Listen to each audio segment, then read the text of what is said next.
The civil servant who led the investigation into the Partygate scandal is now the Labour leader's chief of staff.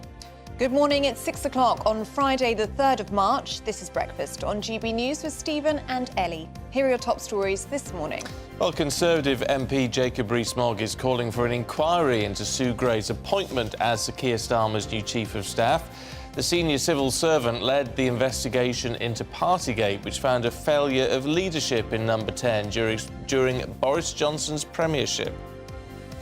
The Telegraph's lockdown files continue to be released, with the latest WhatsApp showing the former Health Secretary Matt Hancock saying we're going to have to get heavy with the police.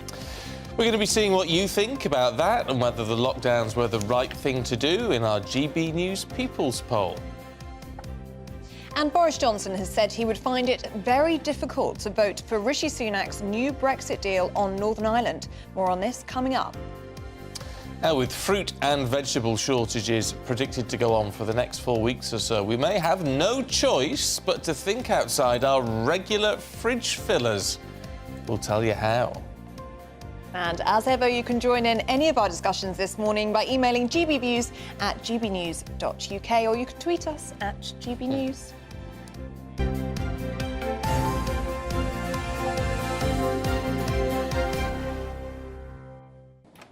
So let's kick off, should we, with the GB News People's Poll.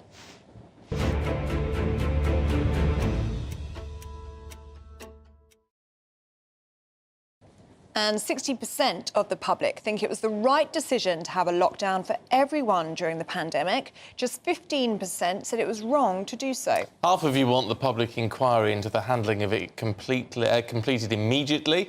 This follows the leak, of course, of those WhatsApp messages from the former Health Secretary Matt Hancock. The Telegraph's got hold of those.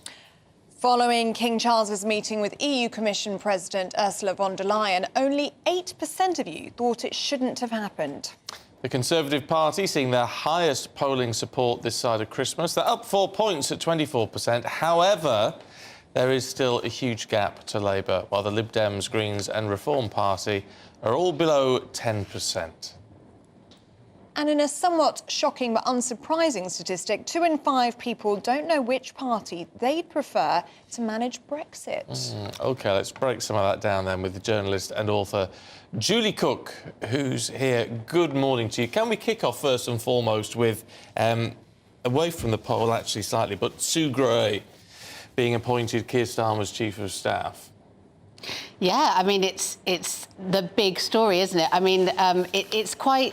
I don't know, let's go back. She was appointed to investigate Partygate, wasn't she, by Boris Johnson. She was a very respected civil servant. Everyone said she was the best person for the job, and she did the Partygate investigation. But now she's been rewarded with a very high chief of staff job in the Labour Party.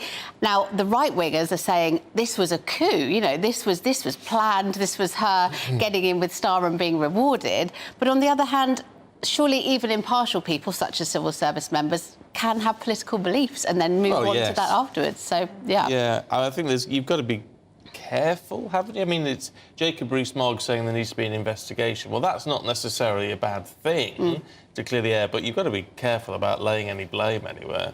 Yes, I mean, obviously the right calling out now for an investigation. You know, lots of things are being said. Does it invalidate her party report?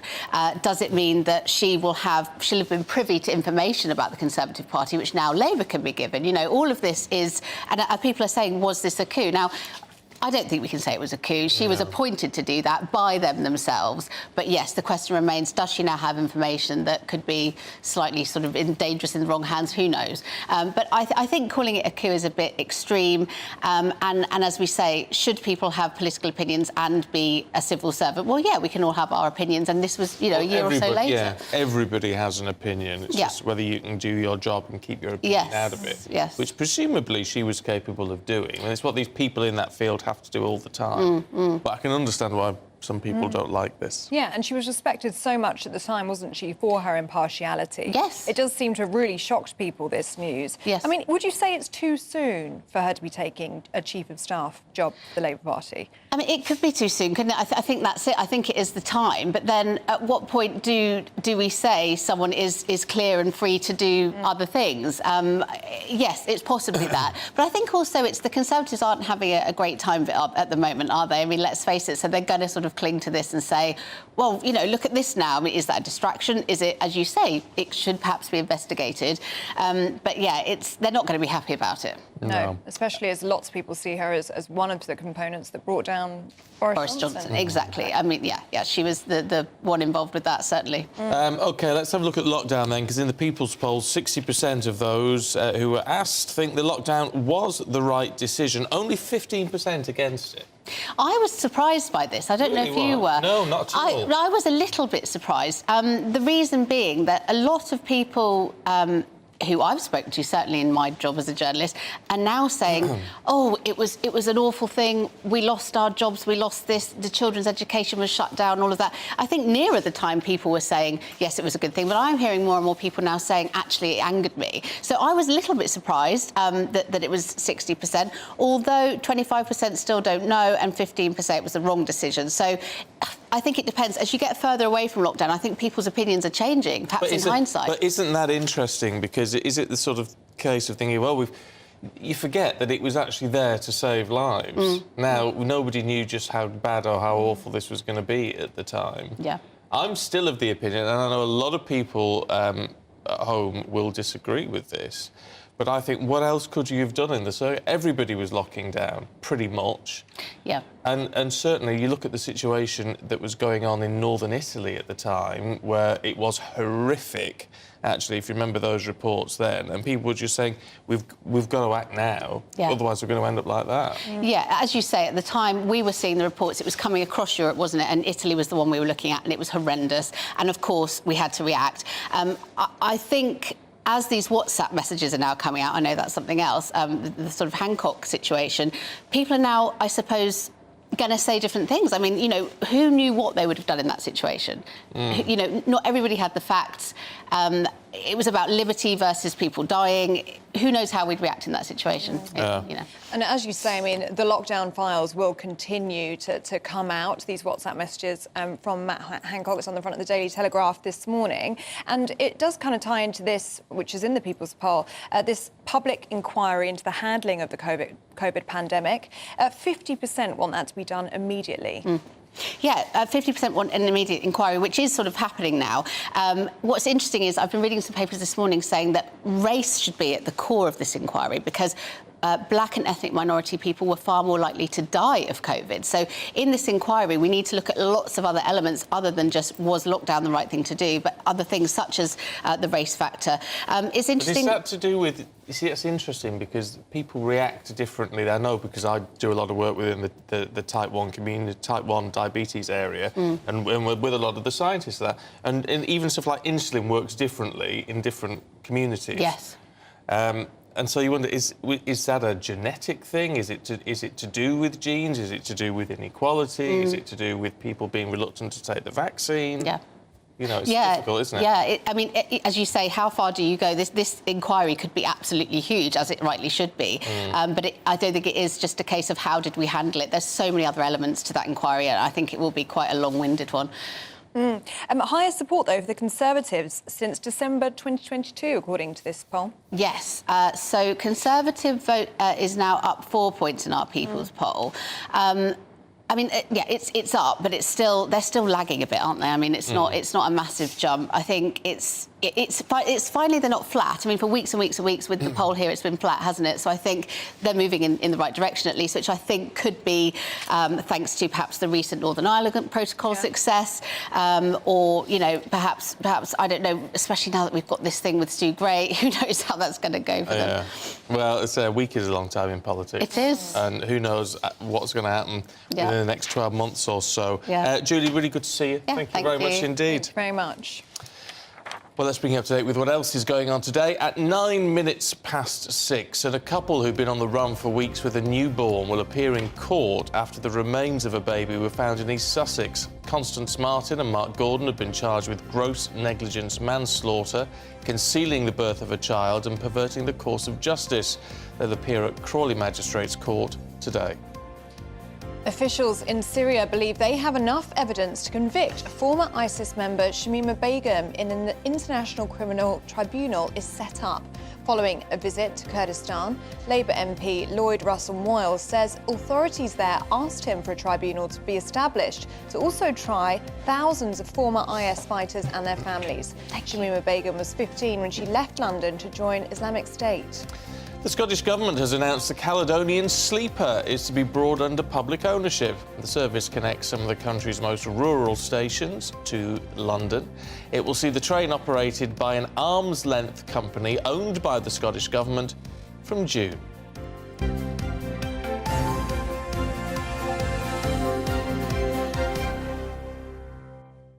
I really fancy the Caledonian Sleeper. I was about to say, have you been on the Caledonian Sleeper? That's the thing that strikes me you'd really enjoy. Yeah, and I don't know why, but I just really because sometimes when I've been in London like at night and I'm getting back on the intercity to head home, yeah, and you see the Caledonian Sleeper there, it always looks good, doesn't it? And you just think, oh, to get on that and then sort of wake up. It's probably really uncomfortable and things. I bet it's not. No, you hear very good things.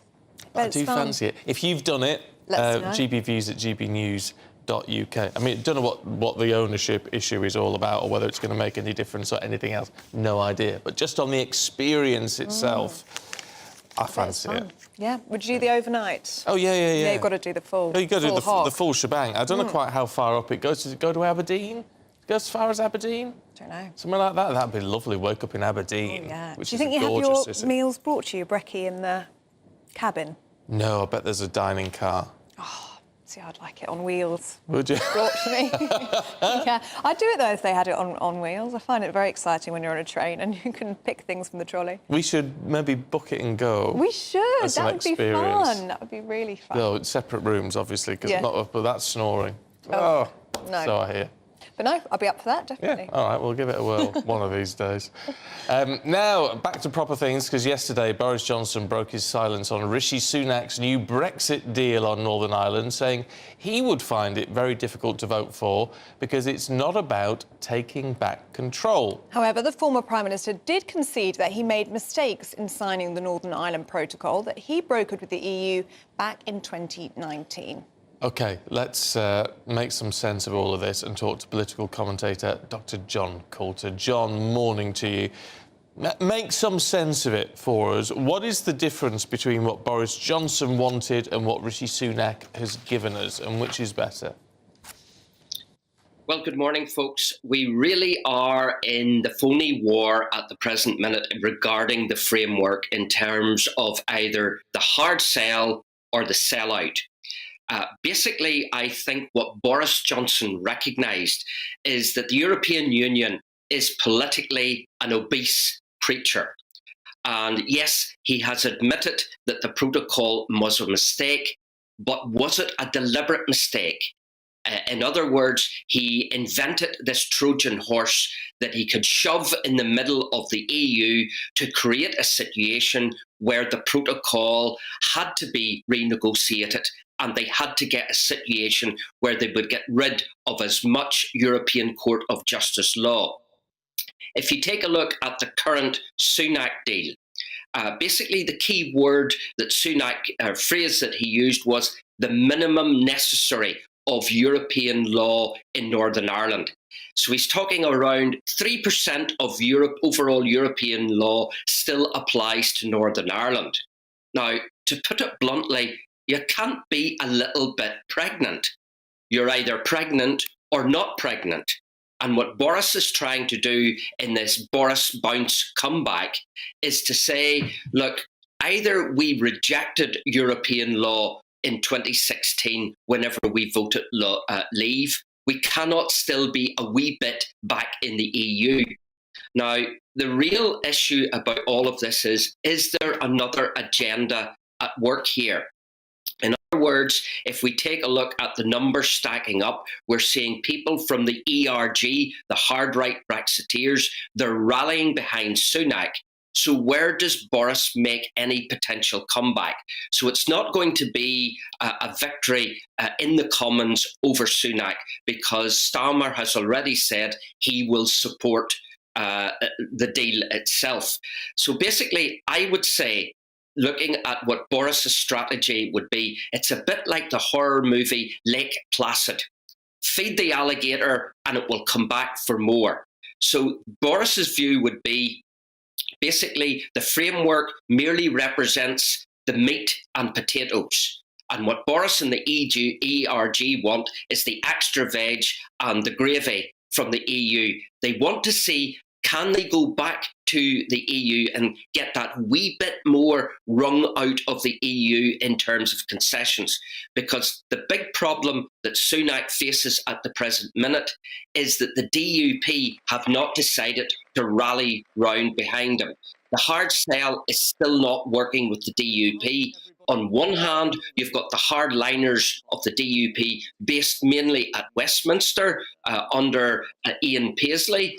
And then you've got Jeffrey Donaldson, the moderniser, who I would say would be into Stormont as fast as anything. But he needs to be able to bring the party with him. And the key date here is May the 18th and the local council elections in Northern Ireland. Can he afford to string this "I need more time" issue out to May the 18th? I don't think he can, because parties are putting pressure on him to try and come in and accept the deal. Basically, on the ground, the DUP had 7 tests that they wanted. Word is on the ground that this framework, at the very least, 3, possibly 4 tests are being made. And that's the big situation that we're facing here. How does the ERG and Boris make that strategic comeback? Will happen in the short term, John, in terms of a vote, because Boris Johnson saying here that he would struggle to vote for the Windsor framework. We haven't yet heard anything from the ERG. How much influence do you think Boris Johnson could have in abstaining from that vote and causing others to abstain as well? Well, the key fact of this here is, where does the ERG go? It's perfectly clear, if we take the whole House of Commons, we're in a situation that there's no way that the ERG will be able to stage a rebellion, a total rebellion that leads to Sunak resigning. That's off the card. That's just fantasy politics. I think what basically the big thing that he wants with the ERG is to avoid a danger in Northern Ireland. And both sides need to be aware of this, that if the deal cannot be sold to the DUP, what happens to the Stormont Parliament? Is it going to go into mothballs? Are we going to see a situation there where the loyalist hardmen come back onto the street? We want to avoid that at all costs. We've already had the deplorable situation where the gun has been brought back into Irish politics with the attempted murder of a senior detective. The last thing Northern Ireland needs is the loyalists on the streets rioting, or worse still, shooting people. Now, what we've got to do there is quite simple. We've got to come up with some arrangement that the power-sharing executive can get back. We've got a really severe cost of living crisis here in Northern Ireland. We badly need that power-sharing executive at Stormont up and running for the benefit of the people. Yeah, no, indeed. OK, John, thank you very much indeed. If you're in Northern Ireland, if you've got a view on that, it'd be very good to hear from you this morning. It's such a complex issue. It really is. This is a problem. With actually there is no simple answer to any of this. Perhaps Sunak's plan is just the right way to try and move this forward. Anyway, let us know what you think. gbviews@gbnews.uk. Now, I've got lots more to come, including we're always looking to find ways to conserve energy and save the planet. But how green is your office? That's after this. Good morning, my name's Rachel Ayres and welcome to your latest weather update from the Met Office. So to end the week, there will be some sunny spells around, but cloudier weather as well as the odd light shower as we cling on to high pressure for just one more day. But this cold front is going to make its way southwards through this evening and overnight into the start of the weekend, just marking a change to something a little cooler. But to start today, there is a patchy frost around across Scotland, West Wales and southwest England. Otherwise, it's a rather cloudy start to the day, with the exception of Scotland that will see plenty of sunshine throughout. As we head into this afternoon, we'll start to see some cloud breaking up across eastern coast. So there'll be some sunshine here as we go through this afternoon, allowing temperatures to rise just a little higher in places than what we saw yesterday. But with those clearer spells round as we go into this evening, we might just see an early frost in a few places down the eastern half of the UK. But cloud will swiftly make its way back in from the east, spreading southwestwards through tonight and into the early hours of Saturday. So by the time we get to Saturday morning, it will really just be Scotland and high ground of England and Wales. So that might just see some frost to start the weekend. So for many, it will be quite a cloudy start to Saturday. There will be a few breaks around and still the odd shower in any thicker cloud. But we draw our attention to this band of showers, that is that cold front making its way in from the northeast. And some of these showers could be wintry over higher ground. Behind this as well, the winds become northerly, so particularly across the northeast tomorrow, we will start to see temperatures dropping a little below average for the time of year. But as we go through the rest of the weekend, we will see some sunny spells, but also wintry showers starting to show their hand and temperatures starting to drop a little, particularly over the northern half of the UK.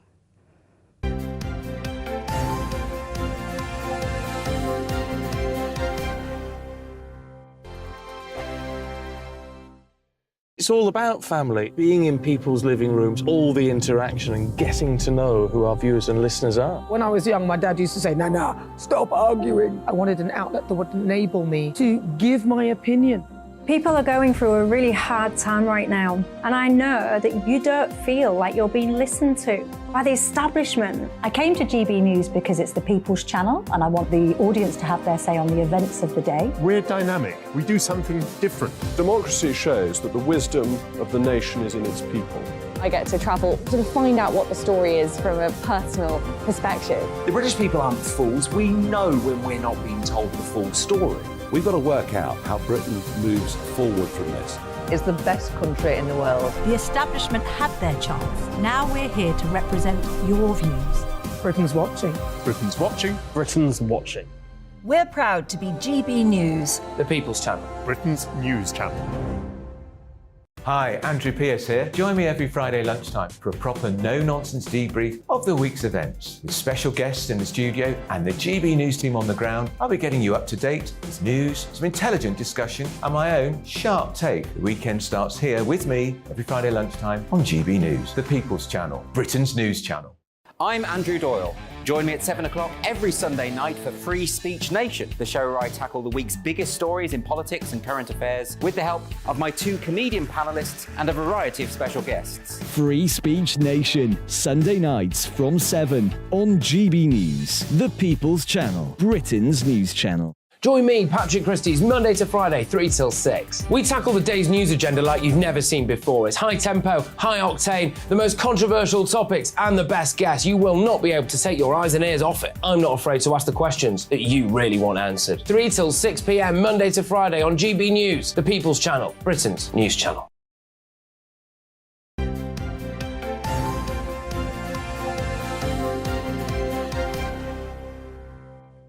6:23. You're watching and listening to Breakfast with Stephen and Ellie, who's just doing nothing but talk about food in the break. I know. We're back She's on this. obsessed with food. I don't know what's going on here.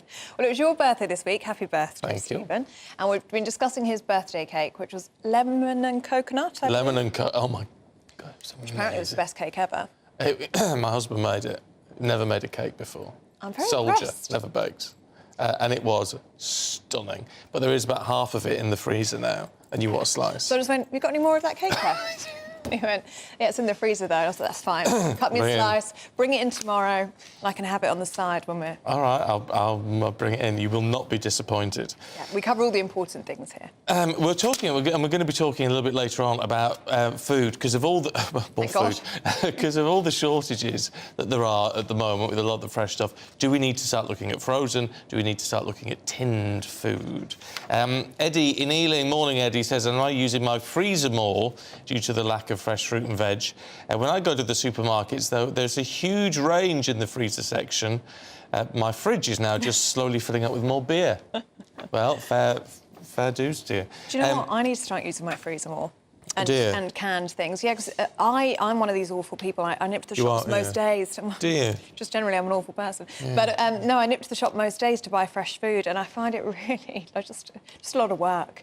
So it's nice to have the cupboards full, and then you don't need to use fresh all the time. See, but it often tastes better. Well, it's often nice fresh, but I always buy a lot of the peas and stuff and spinach and all that sort of thing. I buy frozen. Oh, spinach you can buy frozen? Oh, yeah. Oh. Spinach frozen is good. And we've started getting some raspberries and strawberries and things frozen. And is that fine? And they're cheaper. Yeah. They're a lot cheaper for smoothies and things. Smoothies, well, you're very healthy in your house. It's all about diet at the minute.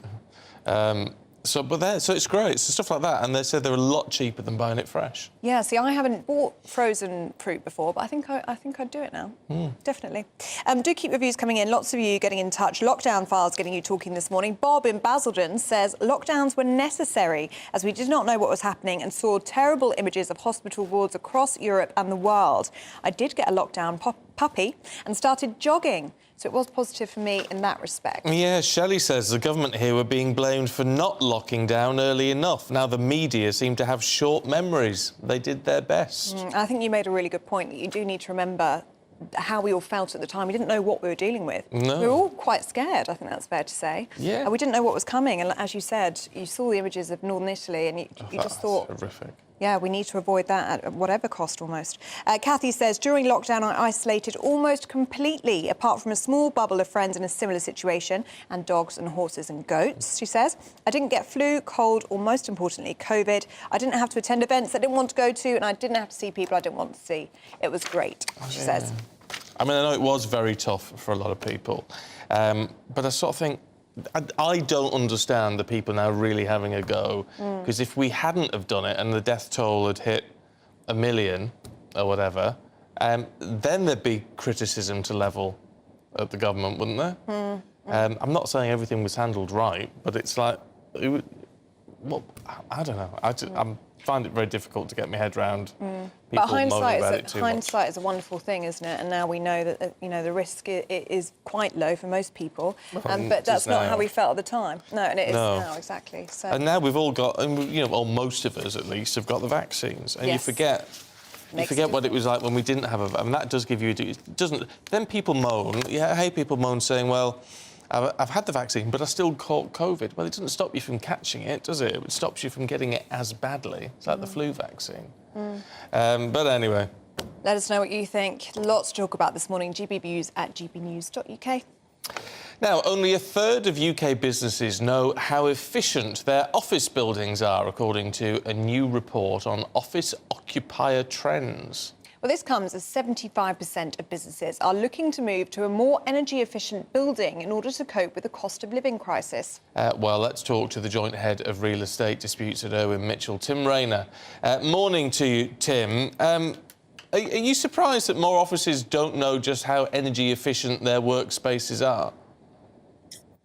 Yes, good morning to you both. Yes, I think that was probably the biggest surprise from the survey that we had. With only a third knowing how energy efficient their building was. And I think just by way of a bit of context there, the legislation in this area is tightening. So in just under a month, so by the 1st of April, landlords can be liable to a significant fine if they continue to let a property which is substandard from an energy performance perspective. So that's an EPC, an energy performance certificate of an F or G, A being the highest, G being the lowest. And I think this matters for business occupiers for a number of reasons. Firstly, obviously, many corporates have ESG, environmental, social and governance targets. So a substandard building could cause reputational damage or worse. And there are a number of technical concerns from a property perspective as well. But in broad terms, building owners could seek to come in the property to do energy improvement works, which could be disruptive, or they could decline to do the works and look to terminate the lease, or seek to recover the cost, which is most likely, which the occupier may or may not be willing to pay for. And our survey suggests that while some occupiers would be willing to pay for some works, they obviously want to see some benefits from that in the form of lower occupational costs and of service charges. So it is a surprising outcome. There's such a focus, isn't there, about energy in our homes at the moment, obviously due to the cost of living crisis. There's such a focus on our energy bills and how to save on them. We don't really think about business energy rates, do we? And especially for smaller businesses. I mean, that could be make or break. It does seem to be their biggest concern at the moment.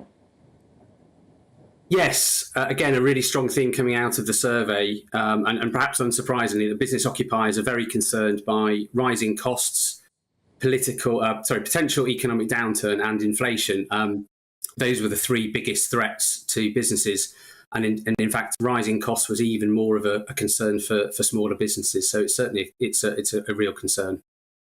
It's interesting then, now is the time, if people need to make a building more energy efficient for office reasons, now's the time to do it then, because not only the legislation kicking in a month, but obviously, people, there is a hunger for it, isn't there, to get those bills down? Yeah, there really is. And I think the other interesting theme that comes out of it is that there is this, and in property circles, there's a phrase called the flight to quality.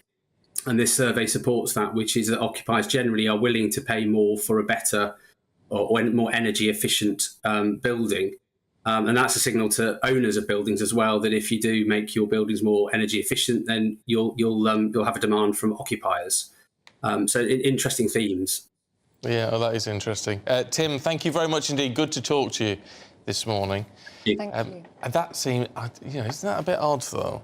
Well, I don't know. I've heard recently with other companies or large companies trying to get people back into the office now is proving to be quite difficult. But what they're looking for is modern buildings. They want somewhere where, not just energy efficient, but a modern building where, there's a gym or there's a creche and restaurants and things like that. Well, that's fair enough. I just think, why would you want to pay? I mean, energy efficient is good for a whole, but why would you pay more for it? Because it's meant to save you money. So why would you then pay more to? I don't know. I think for a lot of people now, to get them back into the office, that's what you're going to need. Yeah, and maybe. And that comes with paying more money for it, I think. Yeah, well. But it's a big issue, certainly for business owners, isn't it? And small ones at that. Well, it is, especially with the way the bills are going at the moment. Although the price cap has come down on energy. Which is good for all of us, actually, because it's coming down in April. It's good for all of us. Not that we will see a difference, because it's still higher than we're paying. It's capped at £2,500 at the minute, though that could well change, obviously, coming up. But it means the government's forking out less money per household.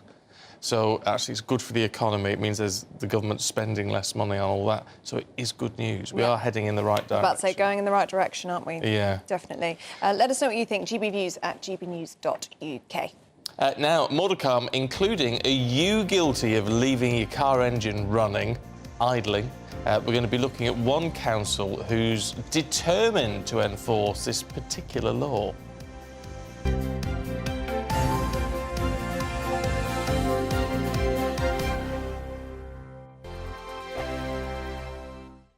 I joined GB News because I was sick and tired of not hearing my views being represented, not just mine, but so many people that I knew and spoke to. I just couldn't get my voice out there. I couldn't say anything. I couldn't do anything. Whatever the narrative was, I kind of had to follow it. GB News is there to provide a voice for those who have been ignored by the establishment media. We think different things, we've got a different style. GB News is here to be optimistic and positive about the future. It's real kind of dynamic and flowing, with the audience very much at the heart of it, like a big family.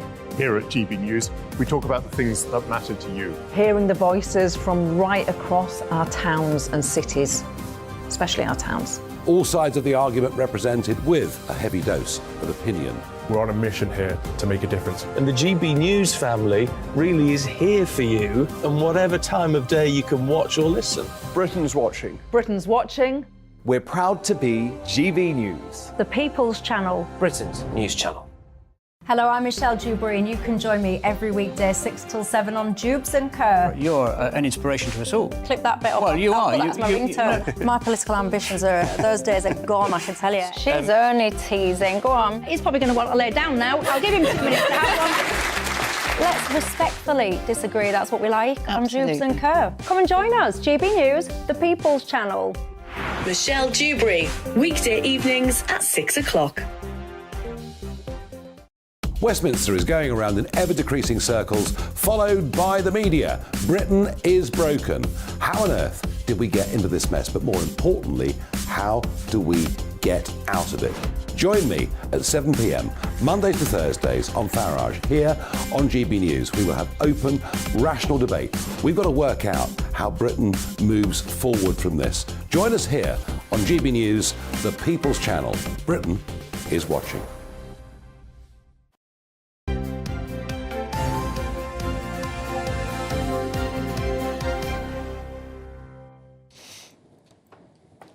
Go on, you can go first. Welcome back. Go on. All right. You are watching and listening to Breakfast with Stephen and Ellie. It does say Anne, but it is Ellie. It is Ellie. Yeah. No, I just assumed you were going to jump in at that point. I don't know why. No, I back down now. I wait in the I had that like this. feeling in my water Did you? that she was going to go for it.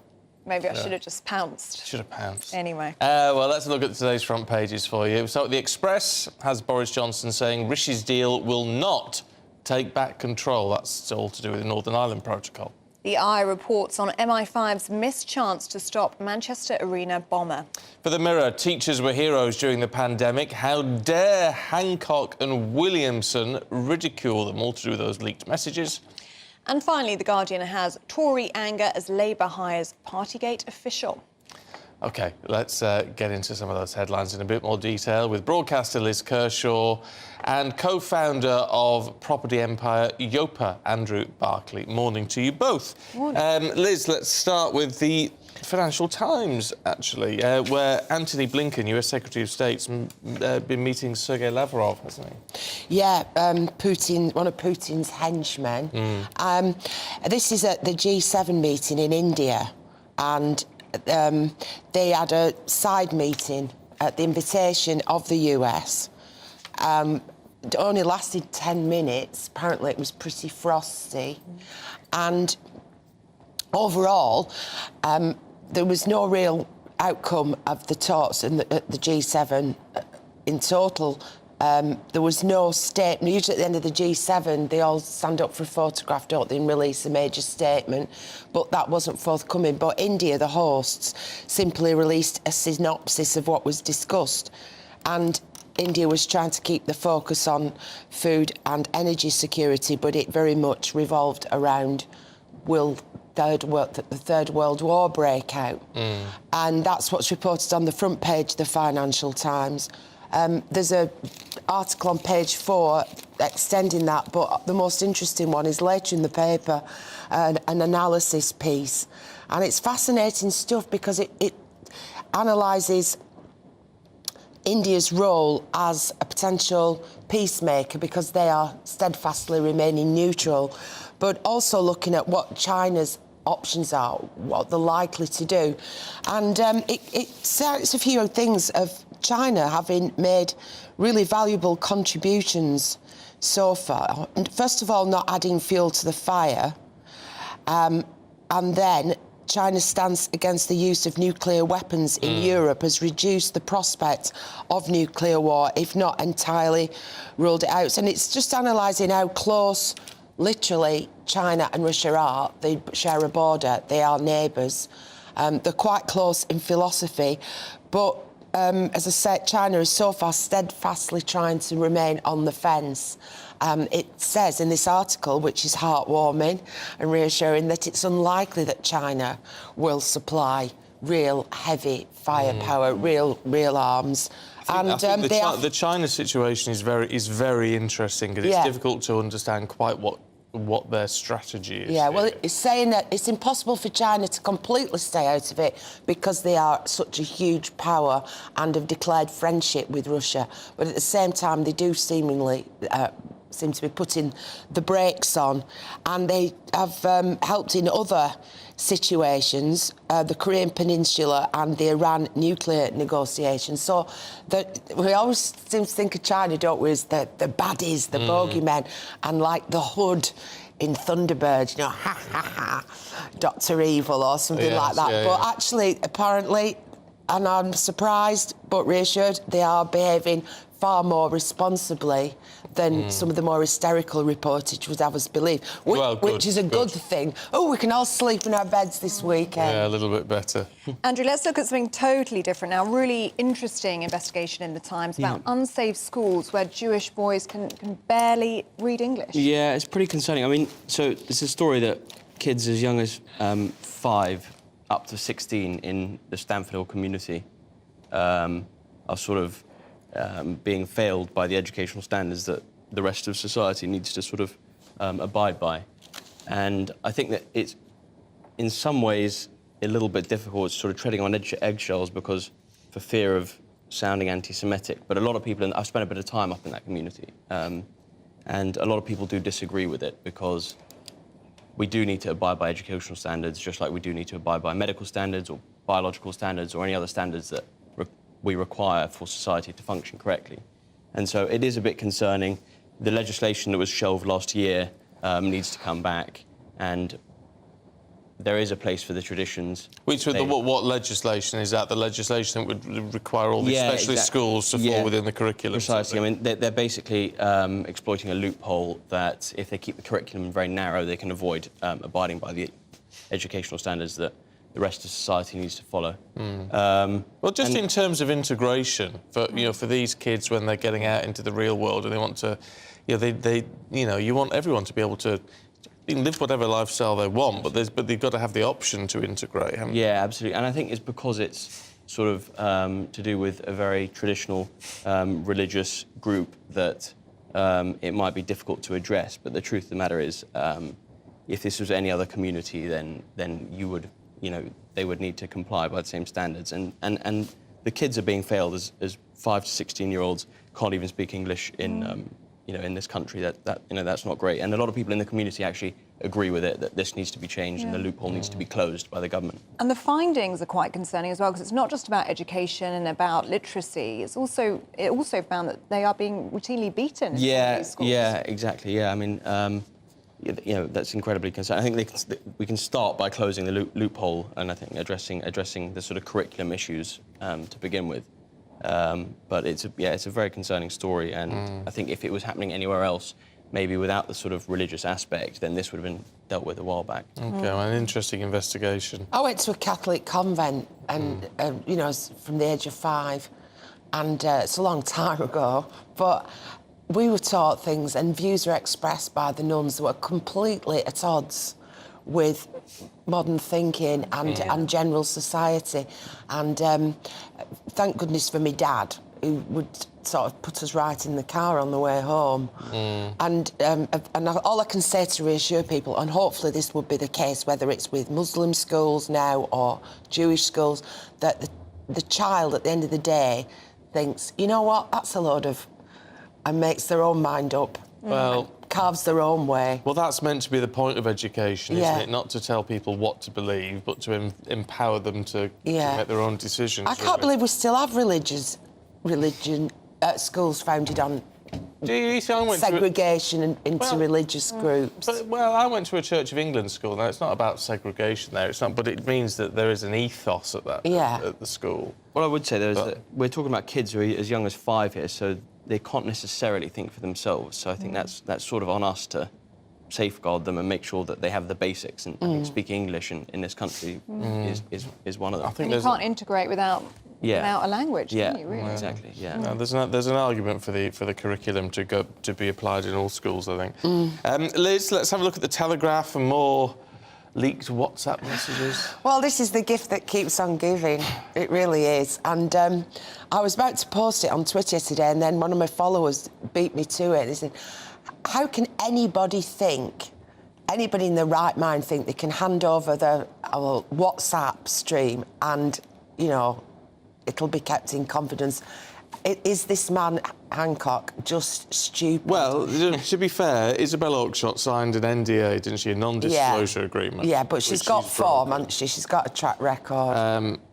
I mean, she has betrayed him in that sense. Yeah. Anyway, it's all out there now. Much for our delight and amusement. There'll be a lot more to come. It's only day 3. I don't know, I can't remember now how long the MP's expenses reportage went on with the Telegraph. They did a similarly great piece of journalism in exposing that. But it's day 3 and it's on to the police now. And despite ministers claiming the police were operationally independent of the government, the leaked messages, well, basically reveal that they weren't. August 2020... Simon Case, a permanent secretary at the Cabinet, so a non-elected official, said, who is actually delivering enforcement? And that's when Mr Hancock replied, I think we're going to have to get heavy with the police. And again, in 2021, January the 10th, shortly after another lockdown had begun, Hancock wrote, the PM was in very good shape in that meeting. The plod have got to have their marching orders. And this is what led to people being arrested in parks for walking and having a coffee with their friends and drones. And well, yes, all the it may rest have of gone over the top, but see, what worries me about all of this, and I know it all makes great headlines and all the rest of it, is the fact that it then gets taken out of context. I mean, if you're bringing in emergency legislation to have a lockdown, whether you agree with that or not, and it's not being enforced, then you're going to say things like, in a casual WhatsApp, well, we need to crack down on the police. I agree. We say things in WhatsApp, don't we? You and I might exchange WhatsApps during the week, and we'd say things we'd never say in a broadcast situation. Yeah. So it's just entertaining when you see it in its, you know, rare form. And, for instance, you know, when people were coming back from abroad or entering this country, visiting, and they were put into hotels at airports, and the sort of, you know, matey banter that was used to describe this, and the jokes. Mr Case, the same individual from the Cabinet Office, joked with Matt Hancock, we're giving big families all the sweets and putting pop stars in box rooms. I'd like to see some of the faces of those people coming off the plane in first class and into a Premier Inn shoebox. It's not very... Well, come on. I know. I think we'd all agree with that. No, it's funny, though, isn't it? And so it goes on. Christmas being cancelled, the decision to introduce the Tier 4 lockdown, when we were in all these different confusing tiers, was taken by Boris Johnson in number 10, whilst there was the Christmas party, very loud and easily heard, going on in another room, and I think that's what's made people angry. I mean, this as these revelations started, my mum died on March the 17th, 2020, in a care home on her own, and we hadn't been able to go for 2 weeks before that, because before the government introduced lockdowns, the care homes decided to do it. So when I started to read about that on Monday, that's what really upset me, and I can imagine that thousands of people will be tempted now with that evidence to sue the government. But then on the other hand, I think, well, if I sued them and got thousands of pounds, it just comes out of the budget for helping other people. On the subject of an inquiry, which the GB News People's Poll has polled about today, I was reading this week, Sweden and France, they just got down, cracked on with it. They were very, very ruthless and thorough in France.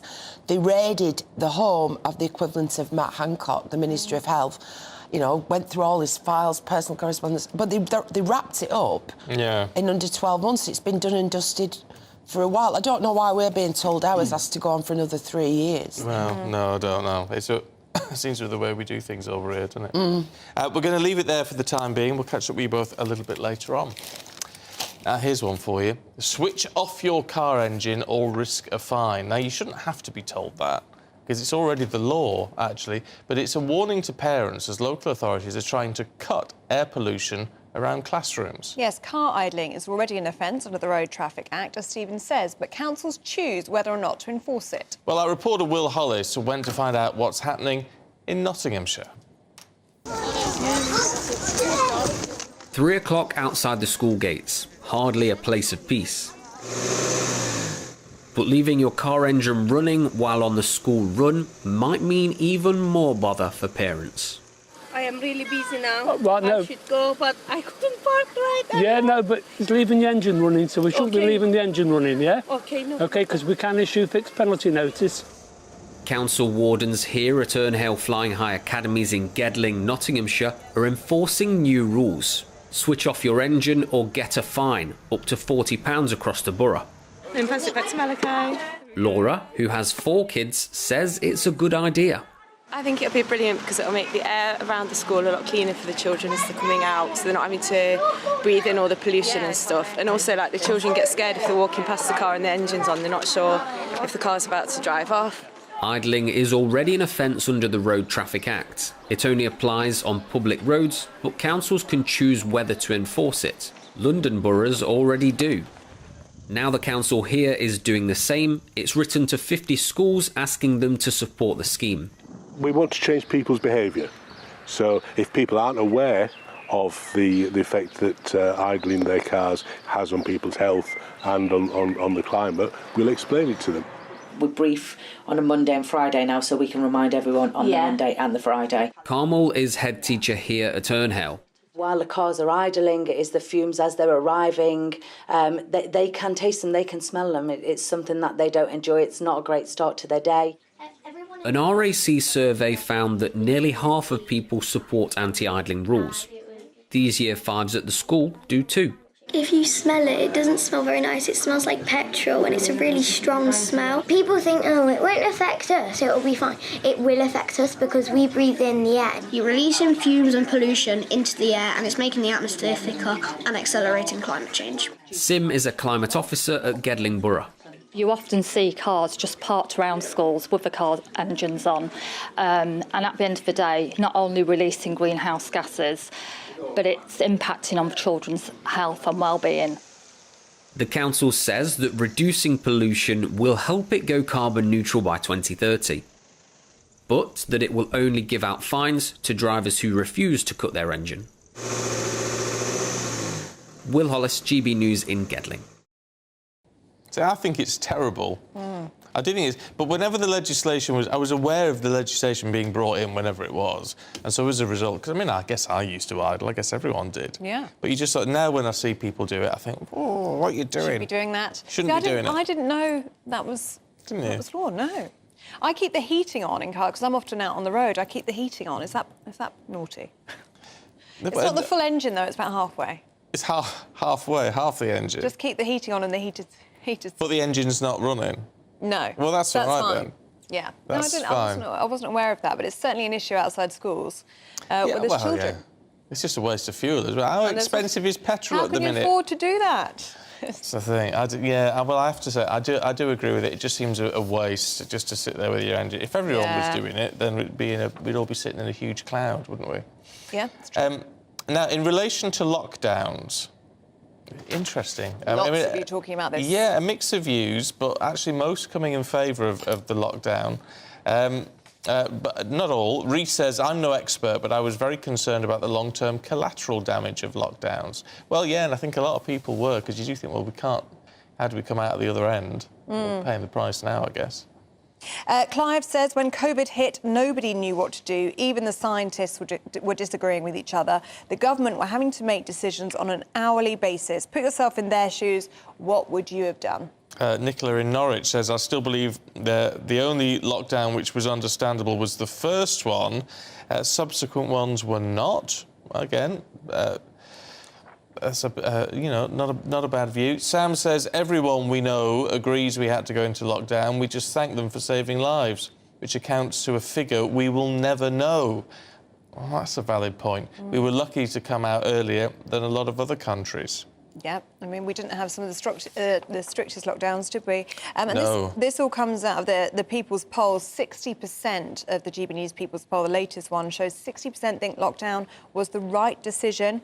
Only 15% think it was the wrong one. So could be a surprising statistic for some people. Interesting view. I mean, like Jane says, what I find odd is that we're told COVID was very dangerous. Deliveries were still made. Drivers and dustmen collected bins, all wearing basic gloves and masks. We disposed of PPE in our bins. They were not treated as clinical waste. Treat it as, I mean, it's a really valid point. To treat it as clinical waste would have been very expensive. Which is the issue. And those early days, I mean, none of us knew what we were doing. You know, it's coming up to 3 years. It's remarkable, isn't it? Is it really? Yeah, coming up to 3 years since that first lockdown. And it's remarkable. I remember the first shop I did after lockdown, I was absolutely terrified, because obviously we didn't know what was coming. I was absolutely terrified. I went and bought a fabric mask, because you couldn't buy masks in shops yet. It was that recent. And I had one made for me, and I was walking around really terrified. I was going to catch something awful. I mean, you've got to remember that's kind of the way we were thinking at the time. Nobody knew what we were facing. But I do, it's like Clive said, put yourself in the government's shoes, what would you have done? And I think that's what we need. It's very easy to be extremely judgmental now, but I do think we've got to be, put ourselves back in that situation. And what would you have done any differently? And I mean, I'm a reasonable person. I don't know that I would have done anything differently. Yes, I am. But I don't know. There you go. But this is what the inquiry is all about, isn't it? So that we can learn for next time, because there will be a next time. Oh, don't say that. Well, there will. Hopefully not in our lifetime, but there you go. Don't go anywhere. All the top stories heading your way, and your views as well. gbviews@gbnews.uk.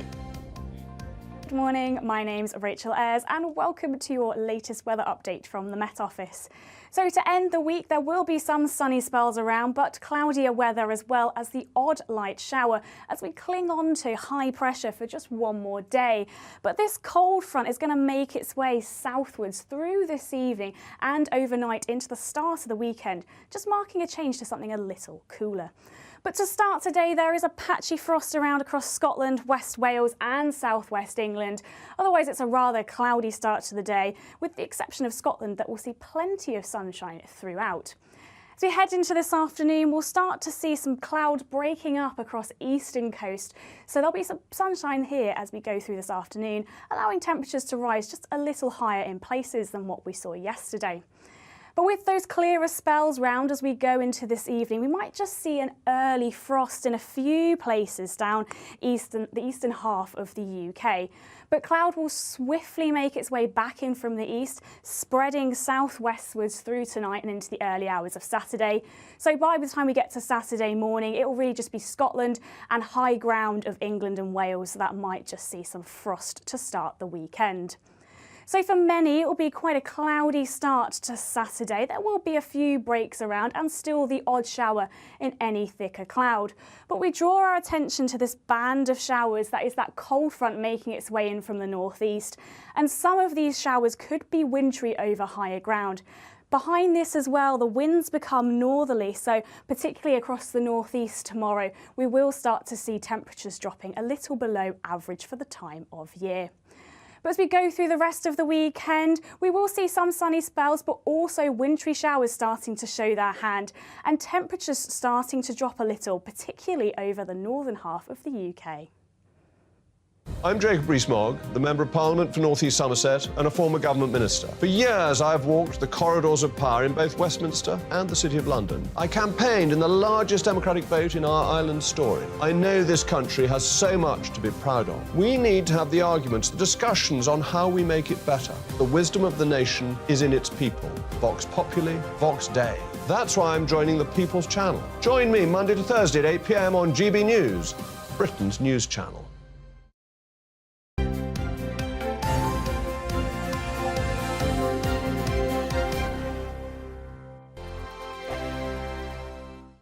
First and foremost, I'm a GB News fan, and I was before I was working here. Just love the fact that we're asking the questions that a lot of establishment media won't ask. With a bit of a twist, we not only want to inform you, but we want to keep you entertained. It's worth the drive because you get in and the team's all ready and waiting, they're itching to go, and it's a proper little family. GB News is the People's Channel. It's the audience that makes the programme sing. We're giving our viewers and our listeners a voice. I see the thousands of your letters, tweets, emails, you name it, coming in. Britain is broken. How on earth did we get into this mess? But more importantly, how do we get out of it? The establishment had their chance. Now we're here to represent you. It's time for something different. It's time for GB News. I'm very patriotic. I believe in Britain. Our best days lie ahead. Britain's watching. Britain's watching. Join us here on GB News. The People's Channel. Britain's news channel. Monday to Thursday, 9 p.m. till 11 p.m. Join me, Dan Wootton. I'll bring you the sharpest takes and hottest debates. Do you not believe in prison? I don't believe in prisons. I'm completely stunned. I guarantee you there'll be no spin, no bias, no censorship. I actually was personally quite offended by it. And no reason to go to bed. So I guess they've always been quite woke. That's Dan Wootton tonight on TV, radio and online. Monday to Thursday from 9 p.m. till 11 p.m. on GB News. The People's Channel, Britain's news channel. I'm Simon Evans. Join me on GB News for Headliners at 11 p.m. What's the scoop? I'll be joined by two of the country's top comedians. That's right. As we take a look at tomorrow's newspapers tonight. We're going to get into trouble. If it's a big story, we'll be covering it. Spill some tea on him. There we go. But we'll also have some fun. I wouldn't stick up a bank. My father didn't love me. So anyway. Headliners every night from 11 on GB News, the People's Channel, Britain's news channel.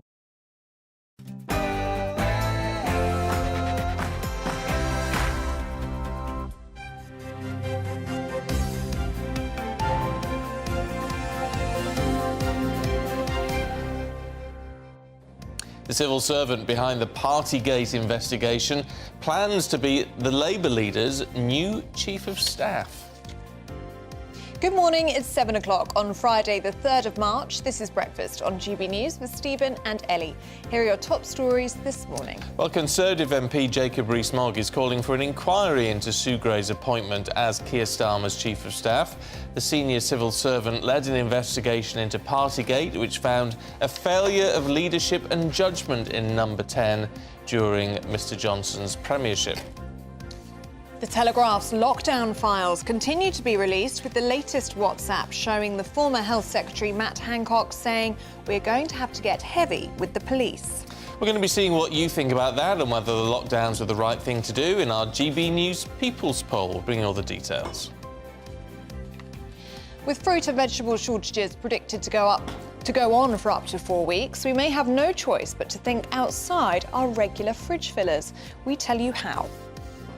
And we'd love to hear from you. Loads of views coming through this morning. Keep them coming. We're going to get through all of them this morning.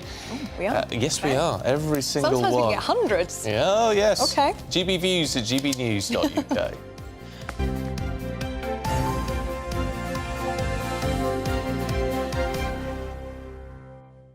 So let's start with the news that senior civil servant Sue Gray, who investigated lockdown parties in Downing Street, has now been offered a job as Sir Keir Starmer's chief of staff. Does it pose questions about the independence of her investigation and the resulting fines that occurred? Let's speak to political reporter Catherine Forster. Catherine, what do you make of all of this? It's certainly very interesting. I don't think anyone was expecting this news yesterday. It's quite astonishing, really, isn't it, that the woman who led the investigation into all of these parties, somebody who's been, heavily embedded in Whitehall for decades, supposedly impartial, has now agreed to go and work for Keir Starmer as his chief of staff. And she it was announced yesterday, she left a senior job in the Cabinet Office with immediate effect, unsurprisingly. And it raises a lot of questions, doesn't it? Because, of course, now the civil service, of course civil servants have opinions, but they are supposed to be above and beyond politics. She's gone from a technically impartial job to an incredibly partial job trying to get Labour into power in the next election. That doesn't necessarily mean that when she was a civil servant that she was doing anything that wasn't impartial, does it? No, it certainly doesn't. And, of course, that is what she will say, that all proper procedures were followed and it didn't interfere with her doing her job, that she's now decided to do this. However, the optics of it are not great. Now, for Keir Starmer, this is a great coup because she has huge experience. She knows exactly how government and how Whitehall works, and Keir Starmer's very aware that the shadow cabinet don't have much experience of government at all. So she's very valuable to them. But for the Conservatives, they are hopping mad, frankly. They're saying this is a left-wing stitch-up, that this has been a plot to bring Boris Johnson down. Now, of course, Partygate was part of it, and a big part of it, but there was also Owen Paterson, there was also Chris Pincher, and Sue Gray didn't plot for them to have the parties. They had the parties, they had the gatherings, and those were brought to light. But certainly there is an absolute uproar, and Boris Johnson's allies are saying, you know, that this is absolutely disgraceful, and pretty much implying that he should never have been removed. OK, from that hot topic to Matt Hancock and these 100,000... Who messages that much on WhatsApp? I mean, good grief. But what are we to make of all of this? Because I was saying in the paper review when we were talking about it, my concern is that it's taken out of context. Well, certainly it is, because there will be huge amounts of information that the inquiry that is ongoing, and we don't know when it will report, but no time soon by the look of it, will be considering all sorts of evidence, emails, etc. WhatsApps are a peculiar way. You talk in a certain way on a WhatsApp, don't you? And that's what we're getting. But certainly it's painting a very unflattering picture for the government. This is day 3 of these revelations. We're expecting this to go on for days and days. We had care homes, we had education.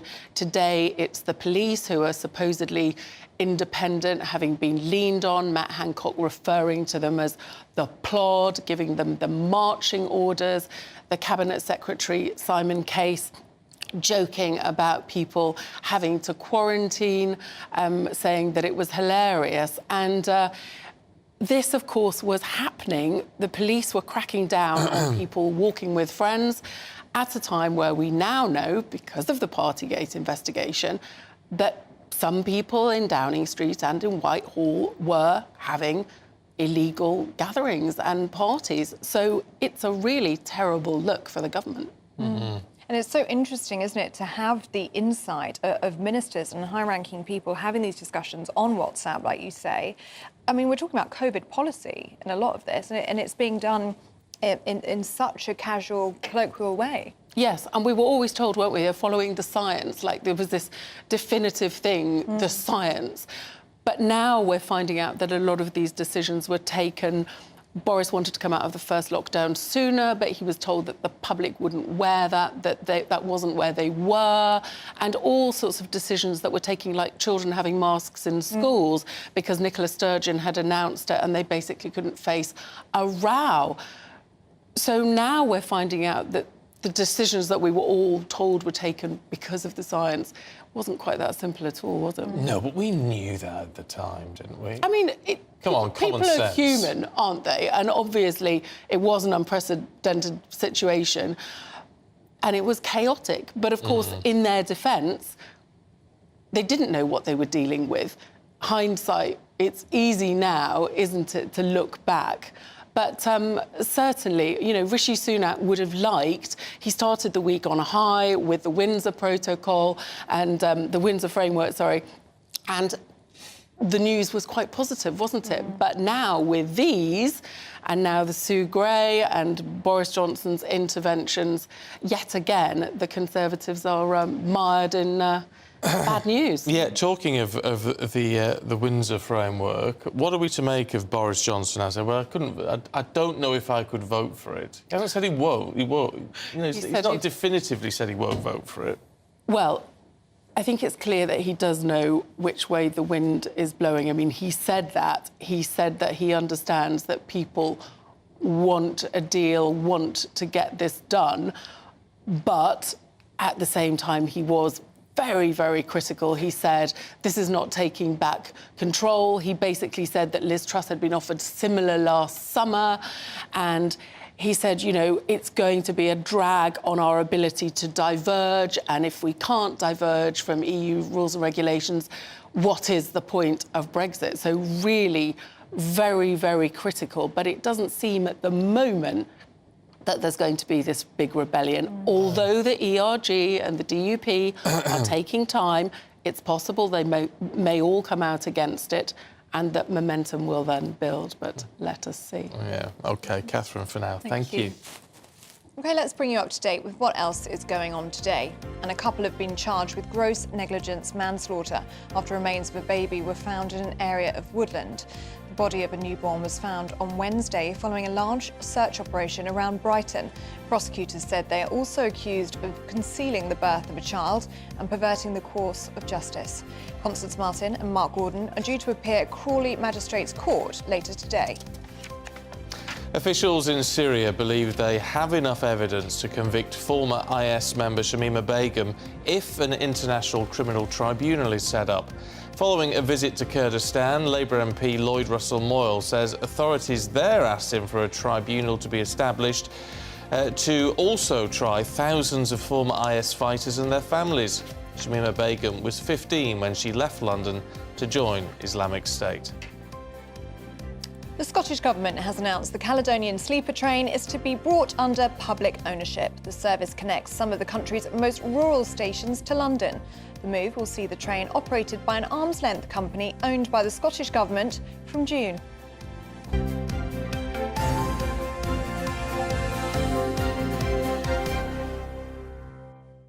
And one of our producers, Robin. Yeah, about to say. Oh, God, will you? Go on, then. No, you take it away. No, he's been on the Caledonian Sleep and he brought pictures in. Looked very nice, actually. Yeah, it looks very good. The He showed me the food. Was the I food can tell you good? now, it looks very good. If you go for the bunk beds, they were paid about 40-odd quid each. Yeah, bargain. Which is not, I don't know if that was return or one way, but either which way, not bad. Inverness, apparently, is the furthest up it goes. Doesn't go to Aberdeen, does it? Which is where you wanted to go. Yeah, I love Aberdeen. Yeah. I love Aberdeen. So there you go. In relation to Northern Ireland, where's me Northern Ireland? Oh, I stole them, sorry. Oh, did you? What are you doing? I mean, I've lost my stack. I don't know where my stack's gone, so I don't know what you've done. Northern Ireland Protocol. John and Kim have been in touch. Oh, yeah. Kim says the simple answer is just say no. We're a sovereign nation. We will negotiate a joint equal responsibility trade agreement to ensure reciprocal trading, ensuring no hard border, which sort of sounds sensible in a way, but I imagine that is actually very difficult to enforce. John has a very simple solution. There's a simple way to end this, says John. The Republic of Ireland need to leave the EU. Problem solved. Yeah. Yes. I think it would be slightly more complicated, perhaps, for the people of the Republic of Ireland. Yes, it would, but I mean, look, you know, all ideas welcome. Yes. But that one won't be happening, John. But there you go. It would solve the problem. It would.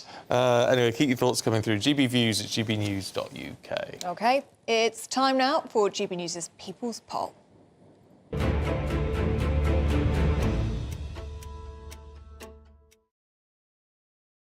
Now, 60% of the public think it was the right decision to have a lockdown for everyone during the pandemic. Just 15% say it was wrong to do so. Half of you want the public inquiry into the handling of the COVID pandemic completed immediately. This obviously follows the leak of 100,000 WhatsApp messages from former Health Secretary Matt Hancock to The Telegraph. Following the meeting between King Charles and EU Commission President Ursula von der Leyen, only 8% of you thought it shouldn't have happened. The Conservative Party are seeing their highest polling support this side of Christmas, up 4 points at 24%. However, there remains a whopping 21-point gap to Labour, while the Lib Dems, Greens and Reform Party all remain below 10% support.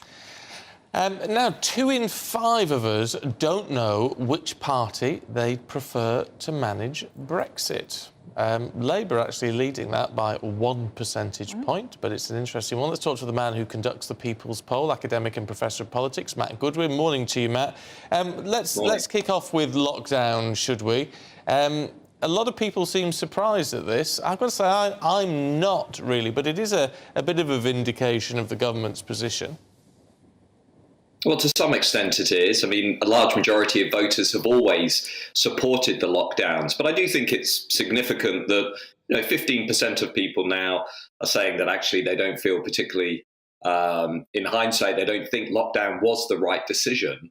It'll be interesting to see if that number begins to move as we get more information about how these decisions were taken, as we go through the public inquiry about the lockdowns. But yeah, most people still, in hindsight, remain supportive of that decision. And the context of all of this is quite interesting, isn't it? Obviously, we've got the lockdown files coming out in the Telegraph every day. This is day 3 of it so far. I've got comments about the police today. But 50% of the public in favour of an immediate public inquiry into the COVID pandemic. Are you surprised by that?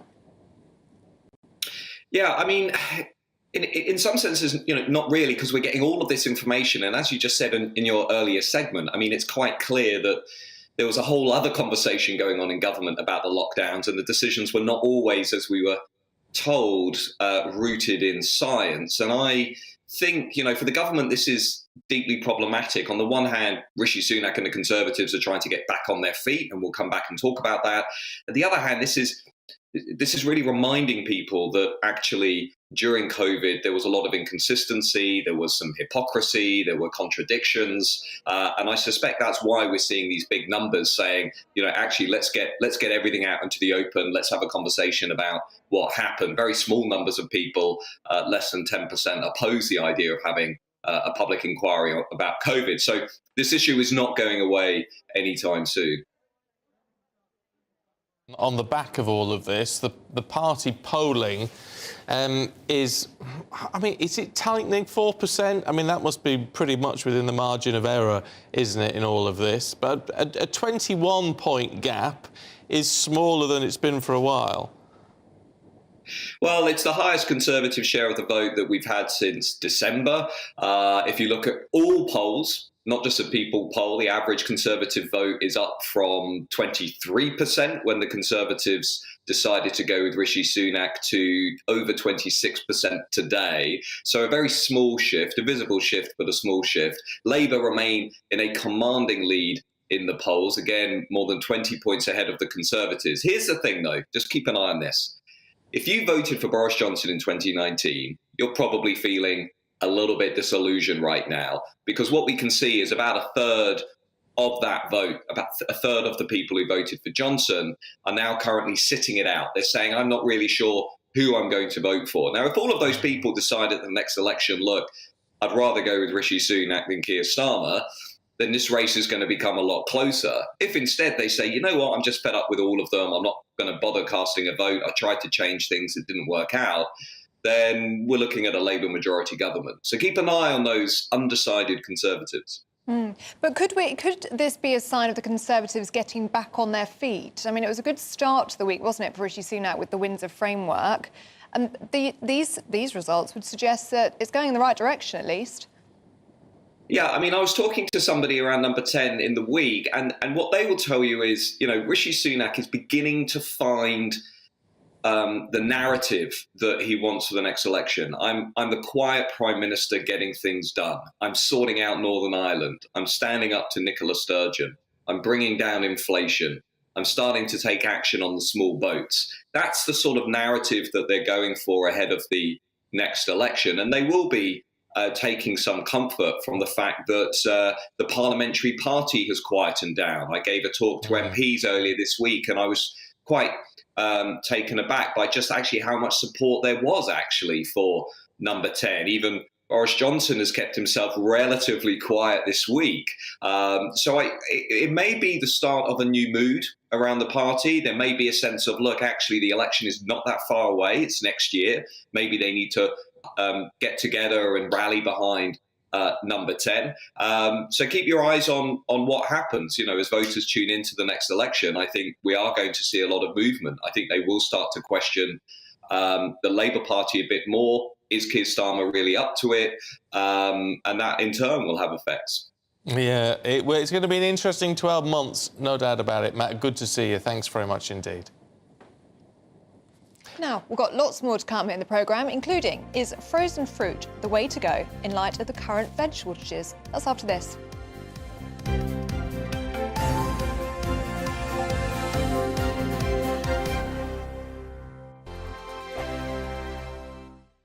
First and foremost, I'm a GB News fan, and I was before I was working here. Just love the fact that we're asking the questions that a lot of establishment media won't ask. With a bit of a twist, we not only want to inform you, but we want to keep you entertained. It's worth the drive because you get in and the team's all ready and waiting, they're itching to go, and it's a proper little family. GB News is the People's Channel. It's the audience that makes the programme sing. We're giving our viewers and our listeners a voice. I see the thousands of your letters, tweets, emails, you name it, coming in. Britain is broken.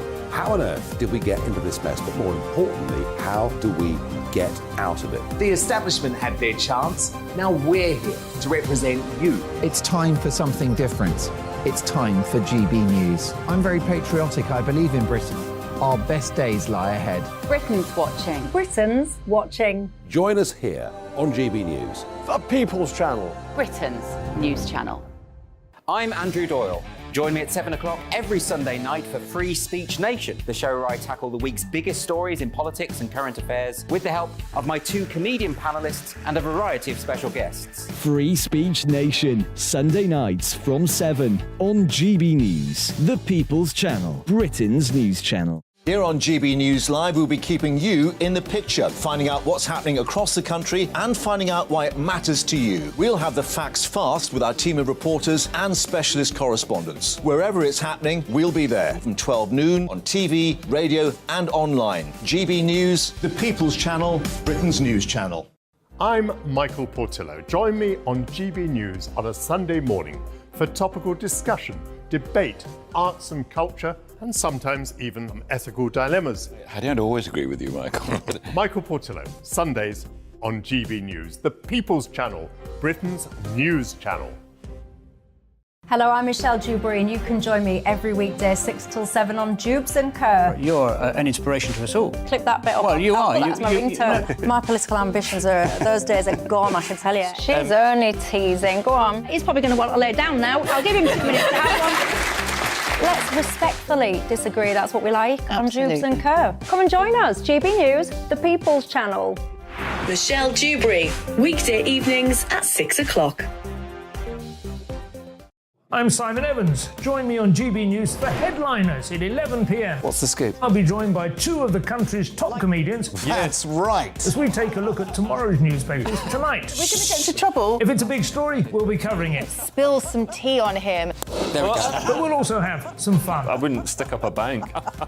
My father didn't love me. So anyway. Headliners every night from 11 on GB News, the People's Channel, Britain's news channel. Join me, Nana Akue, Saturday and Sunday afternoons on GB News. Expect fiery debate and passionate discussion as me and my panel tackle some of the biggest topics hitting the headlines. It's a place for everyone's opinion. No one gets cancelled, but no one gets an easy ride. Oh, she's on it today. Be ready for conversations that are fierce, frank, and of course, fun. Every Saturday and Sunday afternoon from 4 p.m. on GB News, the People's Channel.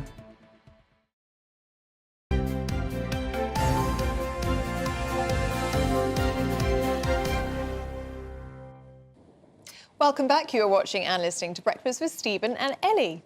Now, with fresh fruit and vegetable aisles in the supermarkets pretty much stripped bare, well, in some cases, not all, many of us are asking ourselves, how can I continue to cook and enjoy healthy meals? Are you? Is that what you're thinking? Right now. Yeah, well, very good. Thank you. Because according to top chefs, frozen and tinned fruit and veg can fill the void while the national shortage continues, and they still boast good nutritional value. Let's talk to Chef Theo Michaels, who joins us now. Morning to you, Theo. Wow, what can we actually do with sort of, I mean, tinned stuff particularly? Frozen stuff I don't mind. Tinned stuff I'm a bit against. Oh, there's a bit of controversy there against the tinned food. I think tinned food is great, and it's a sign of the times, right? These things have been around since the Napoleon era, and they're a great way to stockpile your cupboard with a whole range of ingredients. So whether that's black beans, whether it's lentils, whether it's ripe, beautiful tomatoes that have been picked in the summer and preserved for the winter months. These are a really cost-effective, nutritious, great way to sort of subsidise fresh ingredients in today's world. Point is, you can still make really good, tasty recipes, can't you, using canned ingredients? And I believe, in a bit of Blue Peter style now, you've made something for us earlier, haven't you? This is what I do every morning at 7 o'clock, is make myself a lovely shakshuka for one. So, of course, we've got this beautiful dish here. You know, it's loads of lovely rich tomatoes straight out of a tin. We've got some black beans in there, straight out of the tin. Crack an egg, a few spices, a bit of bread, and a strong morning cup of coffee, and you're good to go.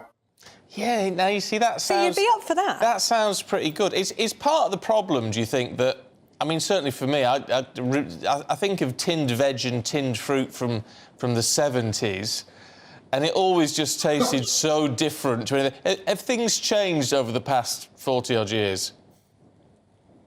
Yeah, of course. I mean, I think you're slightly giving away your age there as well. But I don't care. I don't care. 49 and proud. I think in a way it's almost this nostalgic memory of like Spam and these quite unforgiving tinned products from eras of rations, you know, decades ago.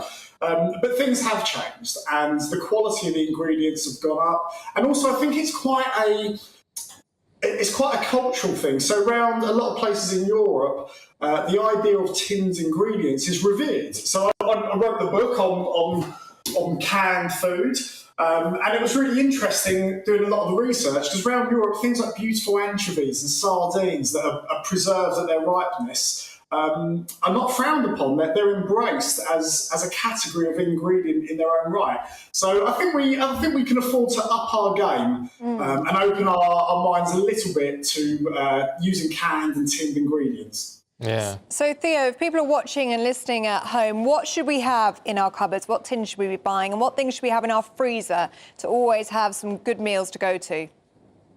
Okay, so I think you'll go to standard stuff. So your store cupboard items for tinned and canned foods, get an array of different beans, you know, butter beans, cannellini beans, you've got loads of different lentils as well. I mean, they're nutritious, they're healthy, there's literally no negative point about them. So get those in your cupboard. Tins of tomatoes, again, are just fantastic for so many dishes. And you can get lovely tins of like cherry tomatoes, chopped tomatoes, plum tomatoes. So that's your store cupboard tinned ingredients. And for your freezer, I think vegetables are really good for it. I mean, let's be honest about it. Things like peas and sweet corn and the smaller items, it's hard to tell the difference once they're cooked.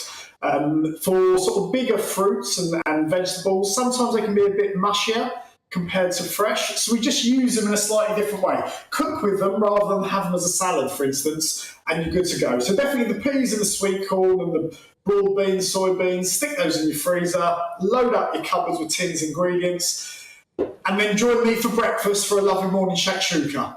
Yeah, that's the way to do it. It looks delicious. It looks so good. You're making us hungry. You are. Theo, really good to see you. Thank you. Enjoy breakfast. Thank you very much. Theo. Cheers, guys. Thank you. Just me, my thumbs up. No, I know what you do. You're mad. What am I doing? I tell you what, it's interesting though, isn't it? Because things like, I mean, certainly frozen stuff, and I guess the tin stuff as well, is cheaper. Yeah, a lot cheaper. So you've got cost of living. Cost of living, it's the way to do it. Tackling the shortages. But you see, and it's convenient. But you see, interestingly, you said about buy your black beans and your cannellini. Cannelloni beans? No, cannellini. Cannelloni's pasta. No. Yeah, there you go. Anyway, buy some of those. But I did a few years ago buy some of that sort of stuff. Oh, you don't anymore, do you? No? Well, that's enough. I threw it out, actually, not that long ago, because it had been in the cupboard. I'd never used it. Ah, you're one of those, are you? So, really, it's a case of digging out. Mind you, thank heavens for Google and things. At least you can sort of just put that in and say, what can I make with? You can make some wonderful things. I mean, that actually just reminded me, talking to Theo there, I made a very good chickpea curry the other day. Did you? We were very proud. Yes, and it was all tin cans. And it was really, really good. Tomatoes, chickpeas, yeah, really good. Right. Oh, so well. it can be done.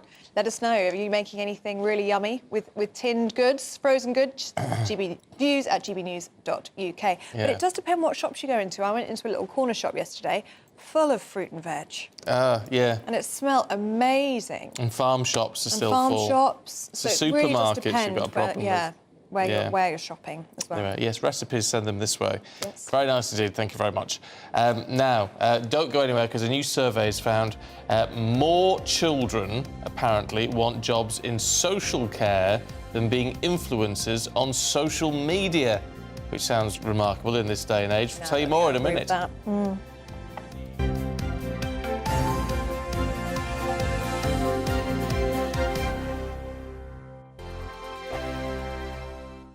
It's all about family, being in people's living rooms, all the interaction and getting to know who our viewers and listeners are. When I was young, my dad used to say, "No, stop arguing." I wanted an outlet that would enable me to give my opinion. People are going through a really hard time right now, and I know that you don't feel like you're being listened to by the establishment. I came to GB News because it's the People's Channel, and I want the audience to have their say on the events of the day. We're dynamic. We do something different. Democracy shows that the wisdom of the nation is in its people. I get to travel to find out what the story is from a personal perspective. The British people aren't fools. We know when we're not being told the full story. We've got to work out how Britain moves forward from this.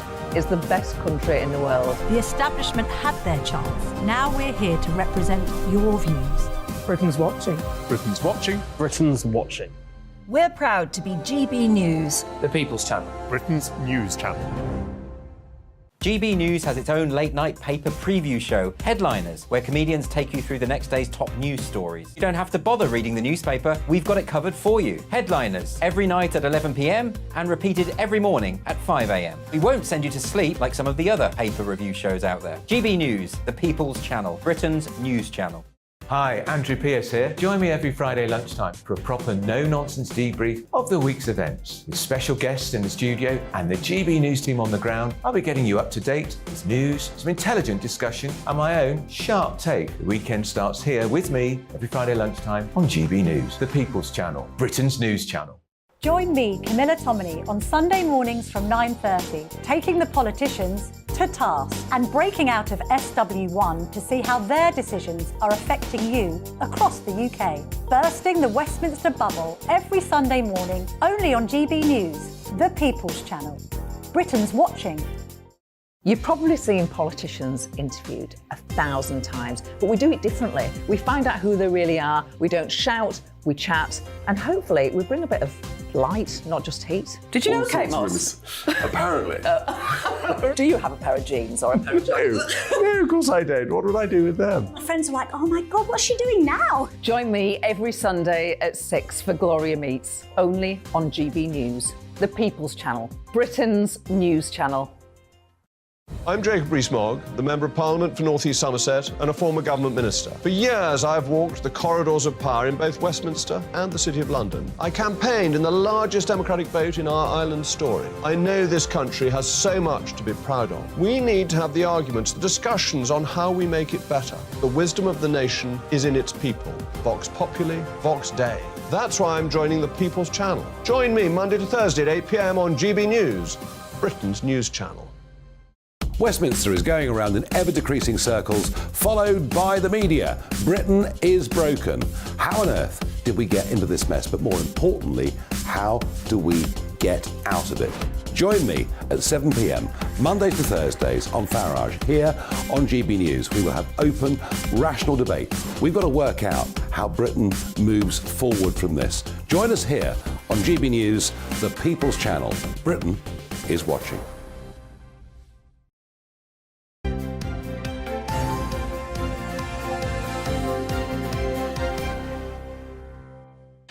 Welcome back, 7:32. I'm doing this bit. You're watching and listening to Breakfast with Stephen and Ellie because you want to do some views. We do, yeah. We've got a lovely tweet in from Paul who said, Ellie and Stephen's advice on canned and frozen food is brilliant. I think it was Theo's advice, really. We were just really enjoying the kitchen setup. Can I put in a shout for tinned new potatoes? If you sauté them with butter, garlic and some salt, beautiful.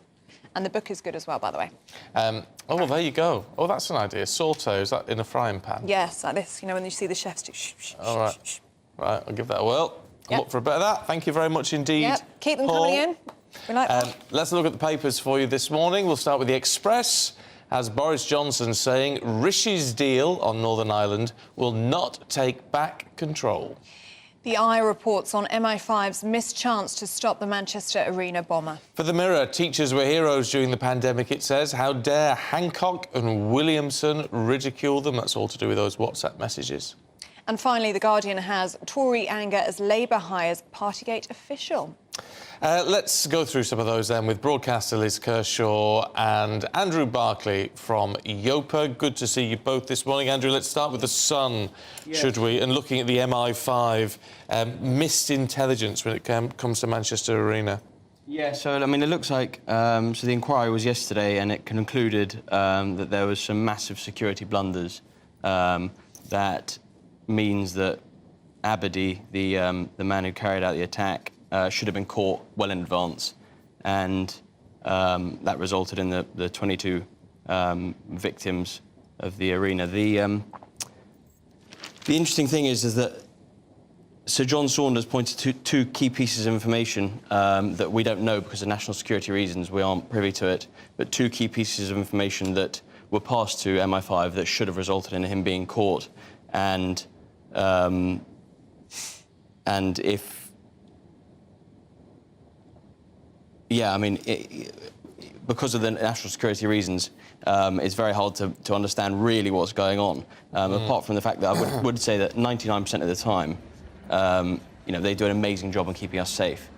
And I think it's tragic because that one time that they can miss it, it results in really catastrophic consequences. Yeah, that's the problem, and they will be keen to learn because they're the last people who want these sort of things to do. But they, you know, however many things they stop, it's when one gets through the net. Yeah, exactly. And part of me wonders also is that with the other institutions, we are able to provide a lot of scrutiny of those institutions, but because of national security purposes, you know, we aren't necessarily able to in the same way that we would with our police forces, for example. And so I sort of do wonder as well is, have they been subjected to the same sort of themes, like, you know, lack of funding or internal politicking that other institutions have been that are causing them to perhaps make blunders? Who knows? But as we said, because it's all under this wrap of national security, I mean, obviously, we don't know, but they must have thousands of pieces of information and intelligence every single day. Yeah, I mean, with the benefit of hindsight, I mean, and that obviously is a benefit, but this was a man who was on a watch list and who travelled whilst on a watch list to Libya, I think back and forth UK to Libya 2 or 3 times, and also visited known terrorists in the UK, including in Belmarsh prison, under the watch of the authorities. So, in hindsight, it doesn't look great, but as you say, it's so hard to judge because they must have thousands of leads, and how many have they foiled over time? Yeah. I mean, but for the parents, especially of the children who died in that attack, I mean, this is just going to be so hard for them to hear, isn't it? Yeah, absolutely. Yeah. It really is. OK, Liz, let's move on to the Times, should we? And our tiny toiletries that we take on the planes. Yeah, well, this is terrorism related, and I couldn't believe when I read how long this has been going on.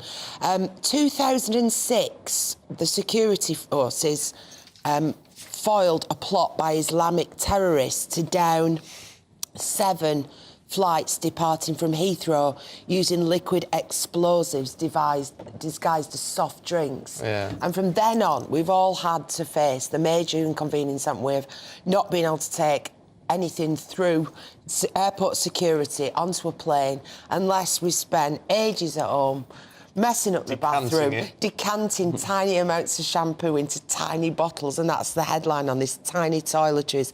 Well, it was announced a few months ago that this was going to come to a halt because of new technology. And it's finally going to happen at the first airport to install this new technology, and I'm going to be looking at where they fly to, is City Airport in London. You're going to be booking, yeah. 2 litres you're now allowed to take on, litres. because they've now got these new 3D scanners, so you don't have to get your bottles and put them in a plastic bag, and you don't have to get your laptop out of your bag, etc. Well, it's a good trial airport because it's so small. Yeah, but I can't wait. I mean, I told somebody about this a few months ago, and then a couple of weeks ago, I was giving him a lift to the airport, and he said, "Oh yeah, it's great now you can take liquids, isn't it?" And he'd got his handbag, and it was full of big bottles of shampoo, and someone went, "No, it's not come in yet." But it is, it's only a tiny article, but with the Easter holidays coming up and then into the summer, it's going to impact so many people's lives. I think it's really important. It's a good move. Well, it's great that technology's come so far that you can do that, because it is very annoying. Yeah, and then I spend a fortune in duty-free buying all my toiletries, because I can't be bothered with all the decanting. And it's not just that, you can't even take a bottle of water, can you, that you bought for 30p at the supermarket. You've got to drink it, chuck the bottle, go on the other side and spend £2.50 on the same thing. Yeah. So, yeah, hurrah. Yeah. Well, it's a step forward. Certainly is. Andrew, let's go to the Daily Mail now, shall we? And this is about Sue Gray's appointment into the Labour Party. Now, is this proof the Partygate probe was a Labour plot? That's their headline. Yeah, I think a Labour plot might be heavy, but I think if you step back, the optics of it it stinks, and it does. You know, that civil service is supposed to be impartial, and I think the fact that only a week ago, or a matter of days ago, she was acting on behalf of the Conservative government, and then all of a sudden. You click your fingers and she's one of the most important people in the Labour Party. It doesn't look particularly professional. I'm surprised there's no sort of any other job in real life. There's sort of gardening leave when you sort of. I was about to say, she's not on gardening leave. When you leave to go and compete with another entity. Well, we don't know when she gave her notice, do we? Yeah, exactly. There you go. That's another point. And obviously all the Johnson sort of heavies are saying this is vindicated. It was a left-wing stitch-up. I think that's a bit unfair, isn't it? I mean, because that's casting aspersions on what she did while she was in that role. Yeah, I mean... And everyone holds a political view. Yeah, and even in a job where you're not allowed to express it. And I think who knows whether, again, like you said, when does she give her notice? So who knows when she intended on doing this? I think to say that at the time it was a left-wing stitch-up is probably stretching it a bit far, but again, to the naked eye, it does look very impartial, and I think breathes life into the Johnson government's cause, and Nadine Dorries and Rees Mogg are sort of calling it a left-wing stitch-up. I think they have a bit of a point. I think you're right, Stephen. Everybody has political leanings, don't they? I think maybe if you're in a job where you're investigating specifically a political party, then who's in government, then you maybe should have to declare yours. Just for the record. But would that make it more... I mean, because then people would say, if that had been the case, then people would say, well, she's not going to be fair because she's a Labour supporter. But you could also argue, well, it's not going to be fair because she's a Tory supporter. Yeah, and at the end of the day, she was handpicked by Boris Johnson himself. And presumably he might have known a bit about her leanings. But they really rated her, didn't they? I remember Nadine Dorries saying at the time that she was the best of the best, really impartial. So, I mean, she's nailing her colours to the mast now, but certainly in her job at the time, nobody knew. I think, though, reading all these revelations in the Telegraph ongoing, Matt Hancock's WhatsApp gate, the things that were being discussed, it's a reminder. As we said, it's like out of context, and you say things that you think are private more jokingly and flippantly than you would do in a public announcement, and you use fruity language and you slag people off. So I think we should look at all that in context. But on the other hand, it does highlight the sorts of issues they were grappling with. And at the same time, the media was obsessed by Partygate. Also, I'd say I've never understood why a glass of Prosecco and a curled-up ham butty in the Cabinet Office was so much more of a criminal act than having pizza and beer at a meeting in Scotland. Keir Starmer and Angela Rayner. I've never Curry that was, I think. No, I've never understood the distinction between those two. No. So if there's a whiff, for me, it's there, the smell of the curry. Well, talking of food, let's have a look at the awful people who were going to Harvesters to raid the free salad bar, or the all-you-can-eat salad bar. Have you ever been to a Harvester? Yes. Well, that was their slogan, wasn't it, in the adverts? So I hadn't, so I did go once just so I could say yes. And then, not long ago, they said that they'd scrap the eat as much as you want salad bars for cost reasons. Anyway, people are apparently going and taking their own Tupperware boxes and filling them up with tomatoes from the salad bar. You see, that's cheeky. But I don't know why, because, again, I went shopping this week in a couple of supermarkets and the shelves were packed with fruit and veg, and even stuff on special offer like broccoli and spinach. There were no shortages at all. No. And we had no trouble last Sunday. No, I don't see where people are obviously experiencing this, but and the other thing is an article in another paper today, apart from Loot and Veg, that the unusually warm winter weather in Italy is going to affect supplies of So we can't certain have Italian fruits and veg. tomatoes. We might not be able to have lemons. Oh, right, there you go. Yeah. There you go. I just think it's... I mean, I think this is funny. It's a good way to go harvest. I'd be more tempted to take home as much toast as I could get my hands on. Yeah, I love toast. They don't actually sell toast. You can have toast in Harvester. Oh, I thought you meant in Tesco's when you went veg shopping. No, in Harvester. Toast? What, with your roast dinner? No, if you go for a breakfast. Oh, right. You can help yourself to as much toast as you like. Oh, is that what they said? Oh, yeah. Oh.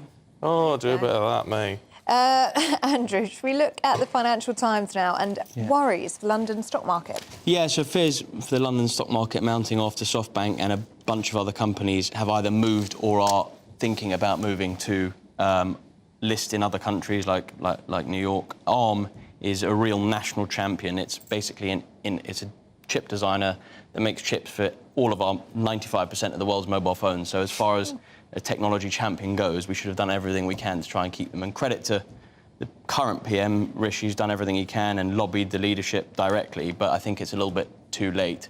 And I think it's sort of years of anti-business sentiment in the country and high taxes and that's causing this sort of exodus. It's not only SoftBank, but there's the world's largest building materials group called CRH, who have moved as well, and then Shell, who's obviously the Anglo-Dutch oil producer. This isn't due to business rates and things Well, I was going going up. to say, it's a bit a contradiction. Rishi Sunak pleading with these huge companies to stay here and then saying we're going to put your corporation tax up by 7%. Yeah.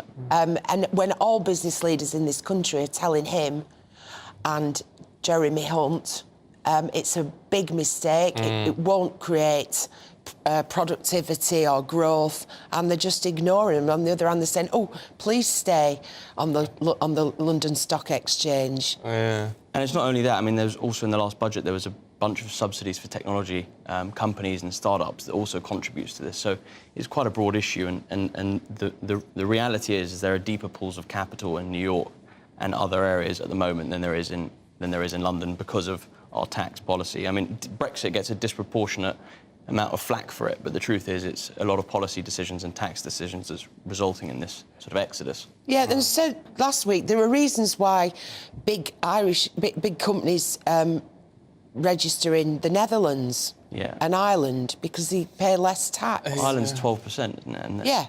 And, you know, big companies like Diageo, who own most of the Scottish whisky brands, pay their tax in the Netherlands. Yeah. So the Treasury doesn't get it.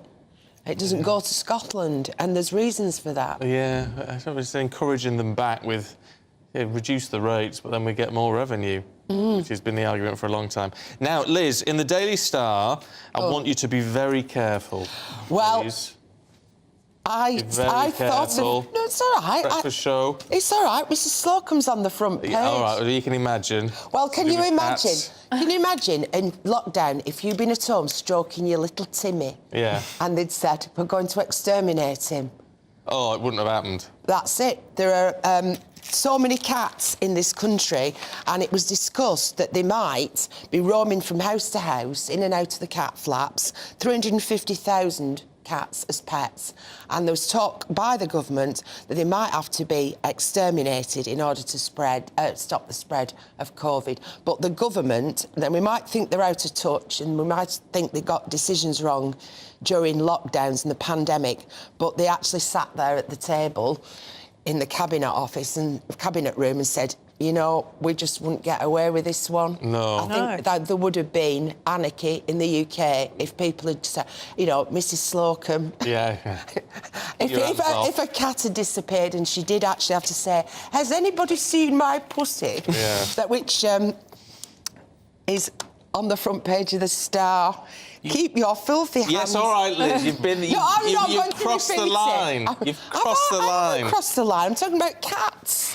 It wouldn't have happened, would you? You wouldn't have let it happen to Timmy. No, it wouldn't. And I'll tell you what, Timmy would have been kept in. Well, they kept... When you were doing it from home on screen, in your dining room, he kept strolling across in front of the camera, didn't he? I thought, yeah. And sometimes you'd be sitting there doing this, stroking. I did. I remember interviewing Yeah. Matt Hancock, ironically enough, whilst Timmy was on my knee. Oh. No, I just... You wouldn't have allowed it to happen. No, I just would not. Can I just finally add to show that it was the right decision not to kill them, that there's only been one proven case of a transmission between cat and human. One Well, case. there you go. Mind you, I mean, it's right that it was examined, Yeah. if it was a possibility. It's right that it was examined, but thank heavens that didn't happen, because it would not have gone down well. It would not have gone down well, would it? On that note, you two, thank you both very much. Liz, Andrew, we'll catch up with you a little bit later on. Now, this is very interesting. A recent survey has revealed that 3 times as many children aspire for a career in health and social care than to become social media influencers. Yes, I'm not entirely sure I believe it. The study conducted by the online tutoring provision Go Student also suggested 74% of children don't believe they're learning enough at school to prepare them for the future. Well, this morning we're joined by founder and CEO of Go Student, Felix Oswald, who's here to tell us more about the research. Good morning to you, Felix. We're very intrigued by this because, you know, we hear a lot about the younger generation now, their obsession with TikTok and going viral and being online. But it seems they're actually more up for a career in health and social care. It's not what you'd expect, is it? Good morning. Yeah, I actually did not expect that at first. I also thought that the younger generation want to become TikTok or YouTube influencers. But we believe that the result that health and social care has come out as their most desired dream job. We believe this has also been heavily influenced by the pandemic because children have been inspired by doctors and nurses, and that definitely impacted their aspirations. Is part of this down to who you've talked to on this? I mean, is this a survey of people who are using your service and therefore you may think have got a slightly different outlook on life? No, we have actually, across Europe, we have interviewed more than 12,000 children and parents from the target group. And in each country in which we conducted the service, we used more than 1,000 kids and parents from the respective target group, but not only customers from our Go Student services. Interesting, because here in the UK, we've got public sector strikes going on at the moment, a staffing crisis in the NHS, and a discussion about low pay. I mean, they're out on strike because they want to be paid more. And we've got children here, the younger generation, who want to join that sector. It's quite remarkable, really, isn't it? It is remarkable. And also, apart from that, we also found out that 7 out of 10 children, that they stated that they want to make a difference in the world. And that actually, for me personally, it gives me a really, really good feeling. On the more concerning side, though, young people also stated that they don't feel prepared for their dream job. And they are not being taught some of the skills or some of the subjects that they feel are key for their future, like, for example, artificial intelligence, robotics engineering, or finance. I tell you what strikes me. Is there an element with some of this where these youngsters are thinking that they expect to finish school or higher education or further education and expect to walk into a dream job rather than start at the bottom and build their way up, which is the reality of things? Yes, I mean, each and everyone knows that from us. You need to work hard, you need to start somewhere, and then you can also like fulfill your dreams, and you can achieve everything if you believe in it. But I think from an educational standpoint, it's important for us to set up our children for success and provide the right educational support for the families, for the schools, and for the teachers to give them the right foundation that they also really can achieve anything they want. Felix, what do you think needs to be in the curriculum then? If you're saying so many children, I think you said 74% of children don't feel like they're learning the correct things in terms of AI or finances. What do you think needs to be in the curriculum to help give a more holistic approach to a child's education? So what we found, one of the key drivers, for example, financial literacy. Financial literacy is something that both the kids but also the parents want to see on the curriculum. Also, we found that 84% want to see lessons on the environment. We also found out that 81% see current affairs as a core skill. But what really struck me is the more than 90% want to see personal finance on the curriculum. So really like a better view on what are the right skills that are required today, combined with topics like artificial intelligence or robotics engineering are the key topics that were discussed there.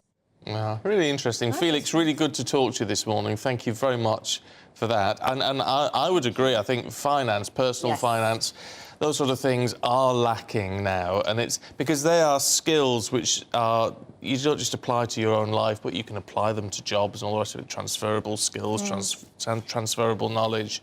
It's really important, that sort of thing. Yeah, I was talking to my friends about this the other day, actually. We were saying we feel so ill-prepared for adulthood because we're never taught about how to apply for a mortgage or how much tax you pay, things like this.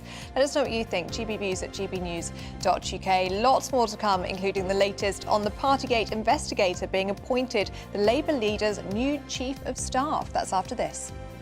Good morning, my name's Rachel Ayres and welcome to your latest weather update from the Met Office.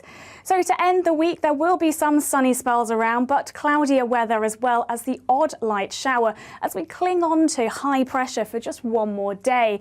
But this cold front is going to make its way southwards through this evening and overnight into the start of the weekend, just marking a change to something a little cooler. But to start today, there is a patchy frost around across Scotland, West Wales and South West England. Otherwise, it's a rather cloudy start to the day, with the exception of Scotland that will see plenty of sunshine throughout. As we head into this afternoon, we'll start to see some cloud breaking up across eastern coast. So there'll be some sunshine here as we go through this afternoon, allowing temperatures to rise just a little higher in places than what we saw yesterday. But with those clearer spells round as we go into this evening, we might just see an early frost in a few places down the eastern half of the UK. But cloud will swiftly make its way back in from the east, spreading southwestwards through tonight and into the early hours of Saturday. So by the time we get to Saturday morning, it will really just be Scotland and high ground of England and Wales. So that might just see some frost to start the weekend. So for many, it will be quite a cloudy start to Saturday. There will be a few breaks around and still the odd shower in any thicker cloud. But we draw our attention to this band of showers, that is that cold front making its way in from the northeast. And some of these showers could be wintry over higher ground. Behind this as well, the winds become northerly, so particularly across the northeast tomorrow, we will start to see temperatures dropping a little below average for the time of year. But as we go through the rest of the weekend, we will see some sunny spells, but also wintry showers starting to show their hand and temperatures starting to drop a little, particularly over the northern half of the UK. Join me, Camilla Tominey, on Sunday mornings from 9:30, taking the politicians to task and breaking out of SW1 to see how their decisions are affecting you across the UK. Bursting the Westminster bubble every Sunday morning, only on GB News, the People's Channel. Britain's watching.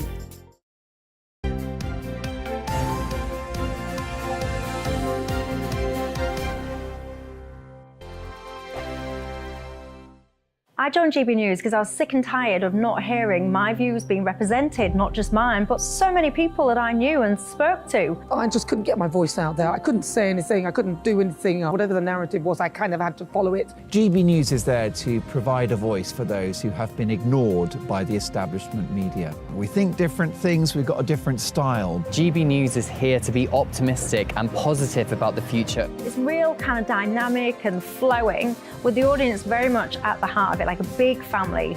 Here at GB News, we talk about the things that matter to you. Hearing the voices from right across our towns and cities, especially our towns. All sides of the argument represented with a heavy dose of opinion. We're on a mission here to make a difference. And the GB News family really is here for you, and whatever time of day you can watch or listen. Britain's watching. Britain's watching.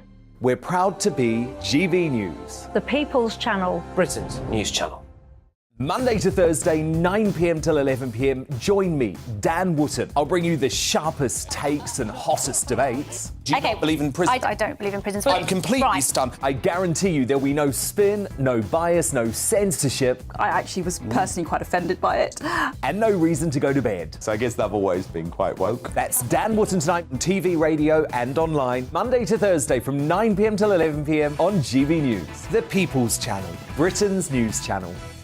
We are GB News, the People's Channel. And right across the United Kingdom. You can find us on Sky Channel 512. Virgin Media Channel 604. Freesat Channel 216. Freeview Channel 236. And YouView Channel 236. You can also take us with you on DAB Plus Radio. With the GB News app and at the website gbnews.uk. We're absolutely everywhere. Come join us on GB News, the People's Channel, Britain's news channel.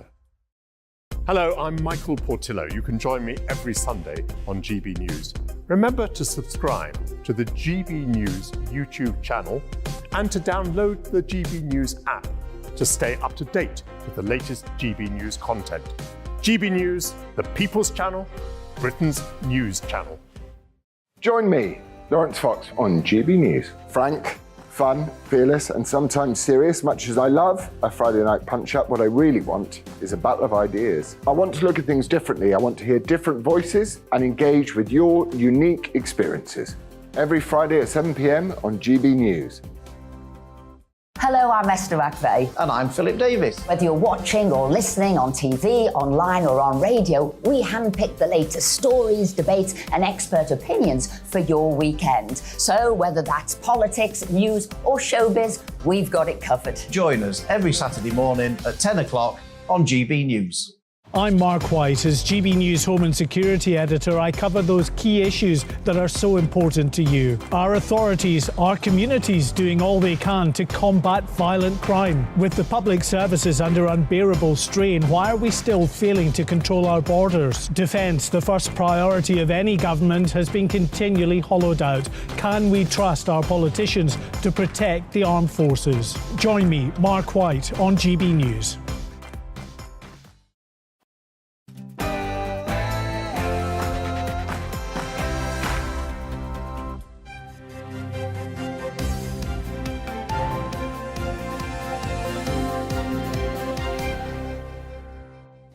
The civil servant who led the investigation into Partygate is now the Labour leader's chief of staff. Good morning, it's 8 o'clock on Friday the 3rd of March. This is Breakfast on GB News with Stephen and Ellie. Here are your top stories this morning. Well, Conservative MP Jacob Rees-Mogg is calling for an inquiry into Sue Gray's appointment as Sir Keir Starmer's new chief of staff.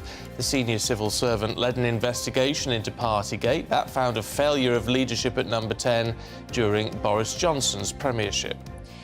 The Telegraph's lockdown files continue to be released, with the latest WhatsApp showing the former Health Secretary Matt Hancock saying we're going to have to get heavy with the police.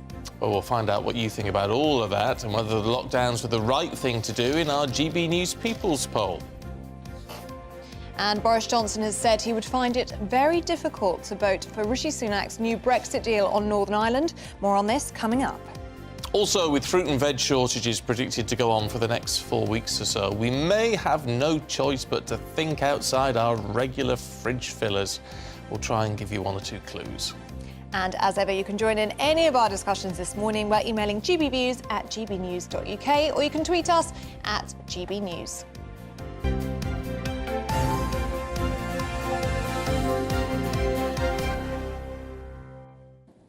Now, senior civil servant Sue Gray, who investigated lockdown parties in Downing Street, has been offered a job by Sir Keir Starmer. She's going to be his, I was going to say editor-in-chief. No, what's the word I'm looking for? Chief of staff. That's the one. Now, that raises one or two questions, Ellie, doesn't it, about the independence of her position when she was investigating Partygate. Certainly raises one or two questions about that. Certainly does. And we're joined now by David Mellor in the studio. This is pretty remarkable, isn't it, really? Shocked so many people yesterday. Does it invalidate her report? No, but can I just say, first of all, I am not voice and echo to the Conservative Party. I might have been 30 years ago, but I'm not now. So when I say what I say, it's not because I feel because Jacob Rees-Mogg is against it, I should be against it too. Now, it's a stupid thing for them, the Labour Party, to have done. Absolutely crass, because what it means is that Sue Gray's independence is compromised and it allows people like Boris to wriggle off and say, well, of course, it was just a setup. I can't understand why he's done it, but it suggests, you see, I keep looking back to 1997 and what happened with Tony Blair. Tony Blair never put a foot wrong and the Tories were crushed, lost more than half their seats. People expect that might happen this time, and it might. But one thing is certain, the Labour Party has nothing like the sure touch that Blair had, and nothing like the relationship with the public. You know, the Tories, when you get to your poll, have gone up 4%. I mean, that's not enough to make that much of a difference, but it shows there is hope. So, I mean, if I was Keir Starmer, I'd be eating my breakfast cornflakes and saying, what damn fool told me to take on Sue Gray. I regret having done it, because there's no advantage to him. Is it? Well, I suppose they could argue on the QT there's an advantage in some respects, but it does give everyone else a stick to beat them with, doesn't it? Of course. And I think that... and I'm surprised, you know, she's an experienced woman. And I thought, frankly, there was nothing wrong with her report. She could have gone in a lot harder than she chose to. So the idea that she's some Labour stooge in what she was doing does not bear scrutiny. But why did she allow herself and her independence of judgment as a civil servant to be compromised by suddenly falling into bed, metaphorically, if not literally, with Sir Keir? Well, you can see why Labour would want that to happen. I mean, it does signify their intentions. They want to be in number 10. She's the lady that has been so until very recently. Oh, no, I can see the case for it. Yeah. And I'm not... Yeah, but why couldn't they wait a few months? You think it's too soon? It's far too soon. Yeah. And it just... What it means is they've given people who were busted flushers over, you know, turning the garden of number 10 into a sort of Chicago 1920s speakeasy, you know. It's they've given them a chance to say, well, of course, it's a stitch-up. Yeah. I don't think it is, but it was stupid to give that impression. Yeah. Can we talk about Matt Hancock and these? Do we have to? Yes, we do. I'm afraid these latest. Who is Matt Hancock? Sorry, you better tell me. Oh yeah. I wouldn't know how to describe him at the moment. I don't know what he falls Reality under. TV star, maybe. But what are we to make of these WhatsApp messages? Because let's be clear, and you must do it, David, on WhatsApp or text or whatever. We all say things, and it's very. If you take that block of messages and put them in the papers, they're out of context, aren't they? I know, but you don't then offer all that lot to the most predatory and unprincipled of journalists. Look, if you'd asked me at the beginning of the week, because Mystic Mellor prides himself on his ability to see the future, you could say, can it get worse for Matt Hancock? I would have said, Mystic Mellor would have said, no, it can't get worse for Matt Hancock. This is terrible.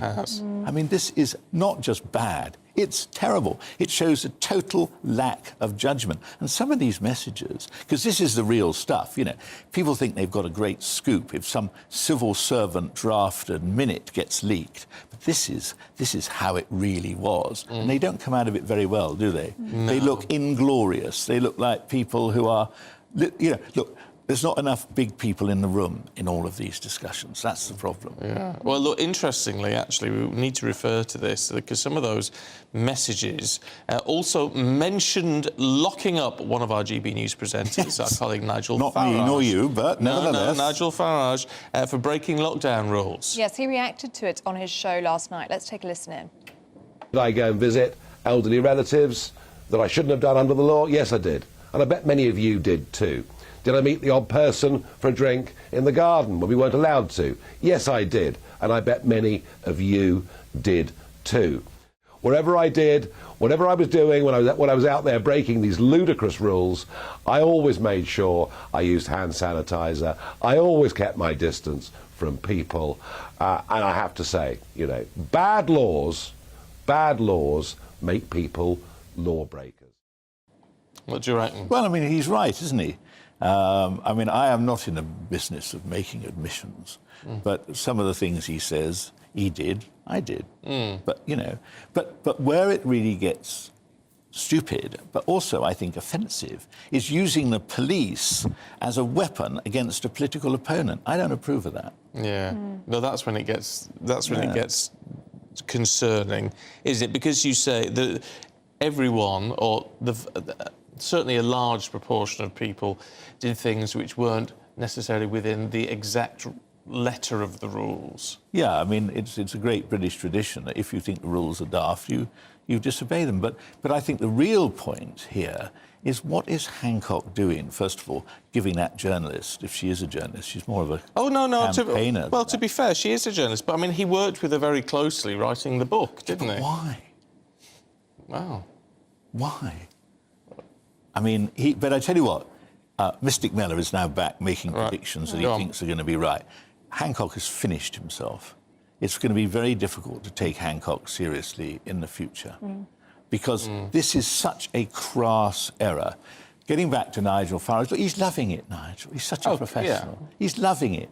He couldn't have wished for anyone to do anything better from his point of view. He comes across as a man of the people. Yeah. And the trouble with Matt Hancock and a lot of the rest of them in the Tory government, they're not men or women or people of the people.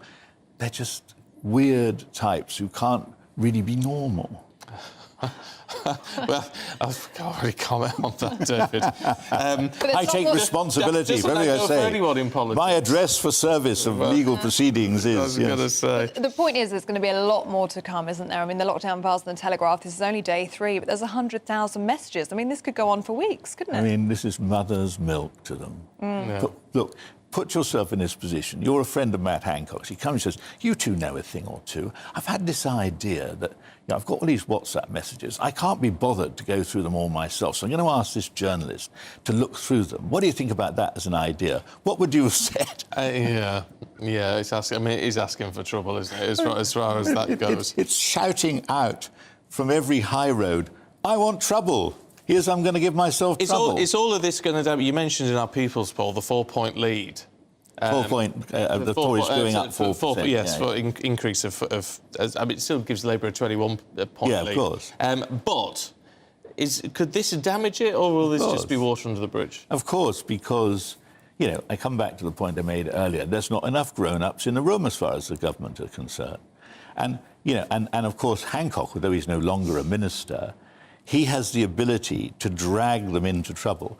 Look, everybody says, well, of course, it was unprecedented what happened during COVID. So, of course, they made mistakes. It wasn't unprecedented. It was never as bad the AIDS was never as bad as it turned out. But there was a period when people were predicting that AIDS was going to become a pandemic. And, of course, far more deadly. I mean, I saw, when I was Minister of Health, people dying of AIDS in the first stages. I'll never forget it. It's seared on my memory forever. But the point is, somehow or other, Norman Fowler set the agenda. We got through it. What this reminds people is really an inept and sort of, I'm a kid, what do I do next approach to all of this. And the number of mistakes that they made during COVID. I mean, look, the fact that they had kids wearing masks, it would appear, because they were afraid to take on Scotland on that issue. Come on. But this is the tail wagging the dog, you know? Yeah, but in all of this, it's interesting, because in our People's poll, 60% of people questioned still think lockdowns were valid. It might have been right. But the point is, there should be a better reason for making kids wear masks, which is an alienating thing for children. And my little granddaughter, you try to put her in a mask, she says she wants to talk to everybody. She's like, you know, but you know what I mean. This is how they are. You know, I just don't think it was a great moment.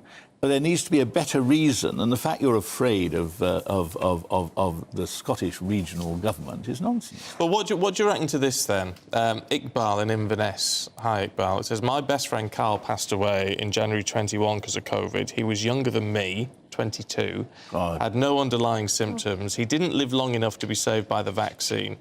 From my view, lockdown saved more lives than people think it did. Oh, that might well be true, but that's really not the point. The point is not whether or not lockdown could be justified. The point was that the way in which these decisions were arrived at appeared to be shambolic. Because, you see, I come back to the point, what seems to be the real point. What we're not getting is just what a civil servant has subsequently written to try and show his masters in a better light.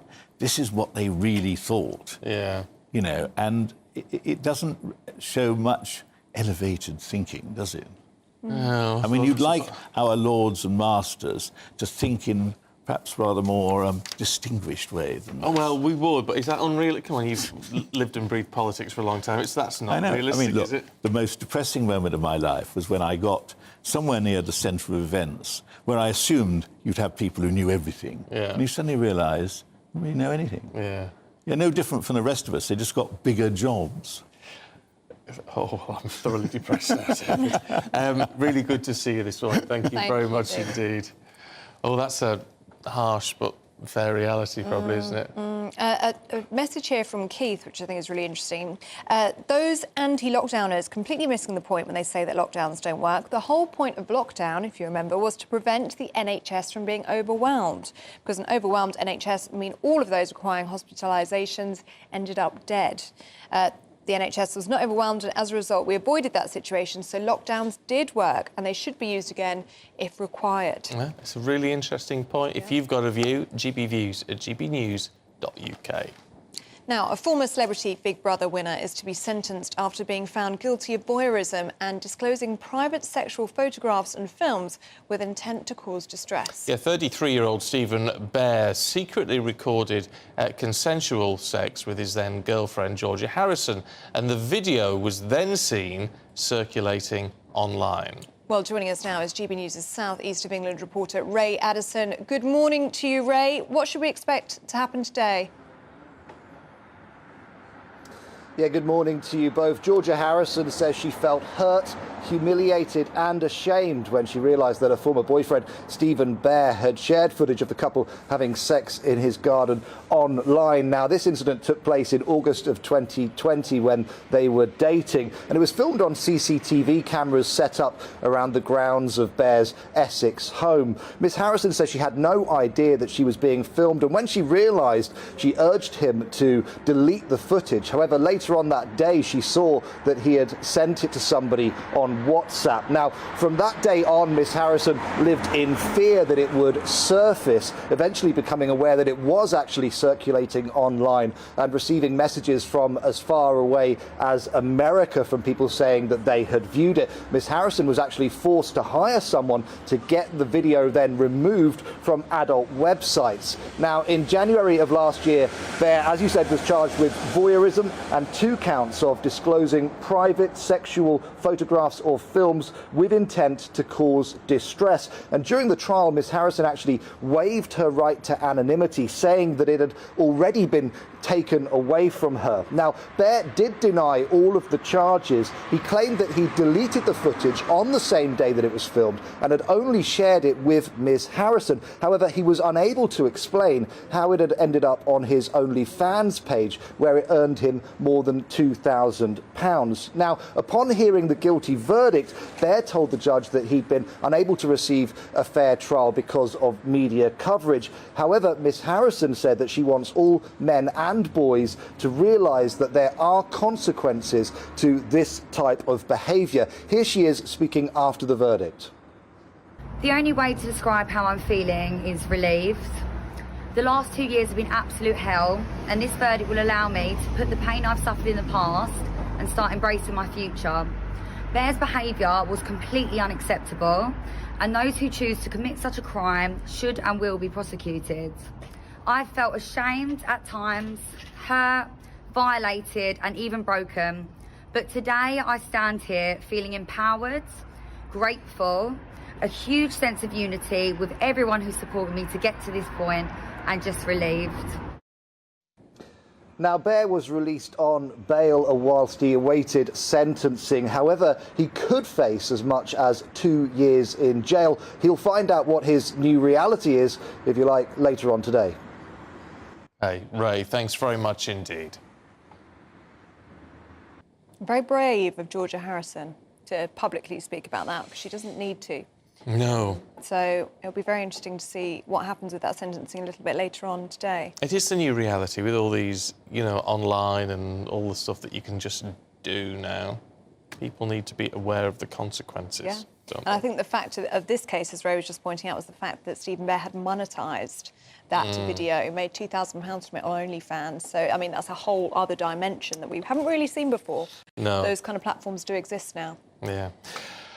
Look, we've got lots more to come for you. If you want cheering up this morning, forget about what he's going to talk about. Just because he's got a bubbly personality, our very own Aidan McGee will be here making his smile in a couple of minutes.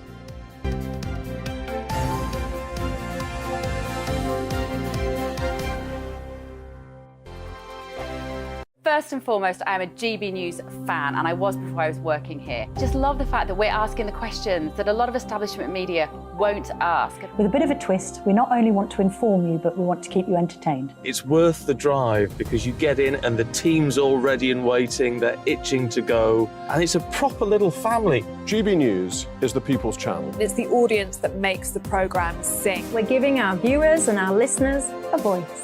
I see the thousands of your letters, tweets, emails, you name it, coming in. Britain is broken. How on earth did we get into this mess? But more importantly, how do we get out of it? The establishment had their chance. Now we're here to represent you. It's time for something different. It's time for GB News. I'm very patriotic. I believe in Britain. Our best days lie ahead. Britain's watching. Britain's watching. Join us here on GB News. The People's Channel. Britain's news channel.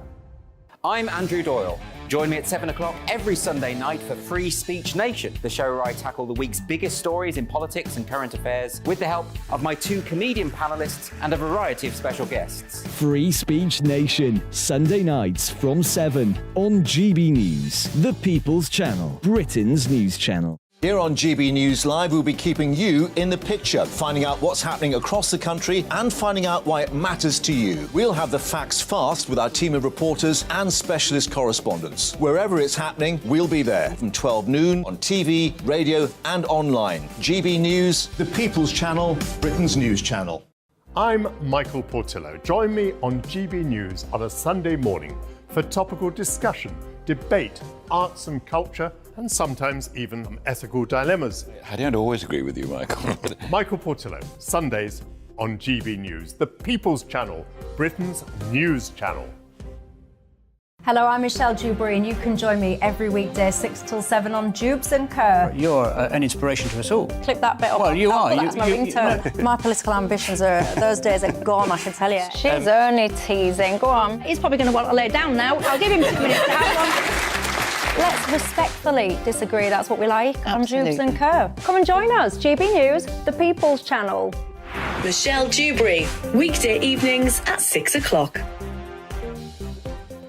I'm Simon Evans. Join me on GB News for Headliners at 11 p.m. What's the scoop? I'll be joined by 2 of the country's top comedians. That's right. As we take a look at tomorrow's newspapers tonight. We're going to get into trouble. If it's a big story, we'll be covering it. Spill some tea on him.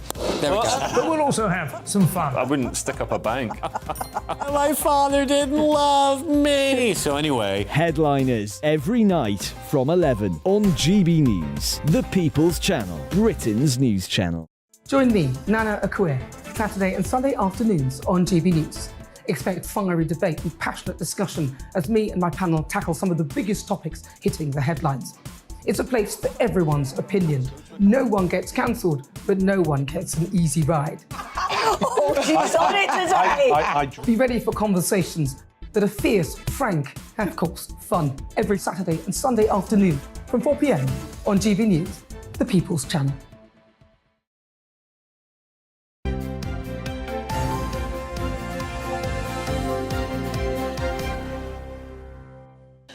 8:21, good morning to you. Watching and listening to Breakfast with Stephen and Ellie. And we're on to sport now. We've got the lovely Aidan McGee in the studio with us. Aidan. Morning, how are you? What have you got for us? Oh, lots of things, actually. I mean, we've got this case going on in London on day 3 today. We've had submissions. It centres around the England and Wales Cricket Board bringing a case of bringing the game into disrepute against the former England captain Michael Vaughan. So yesterday, Azeem Rafiq, he's the player at the centre of the case. He was cross-examined by Vaughan's legal team, and it centres around allegations of racist comments made in 2009 by Michael Vaughan.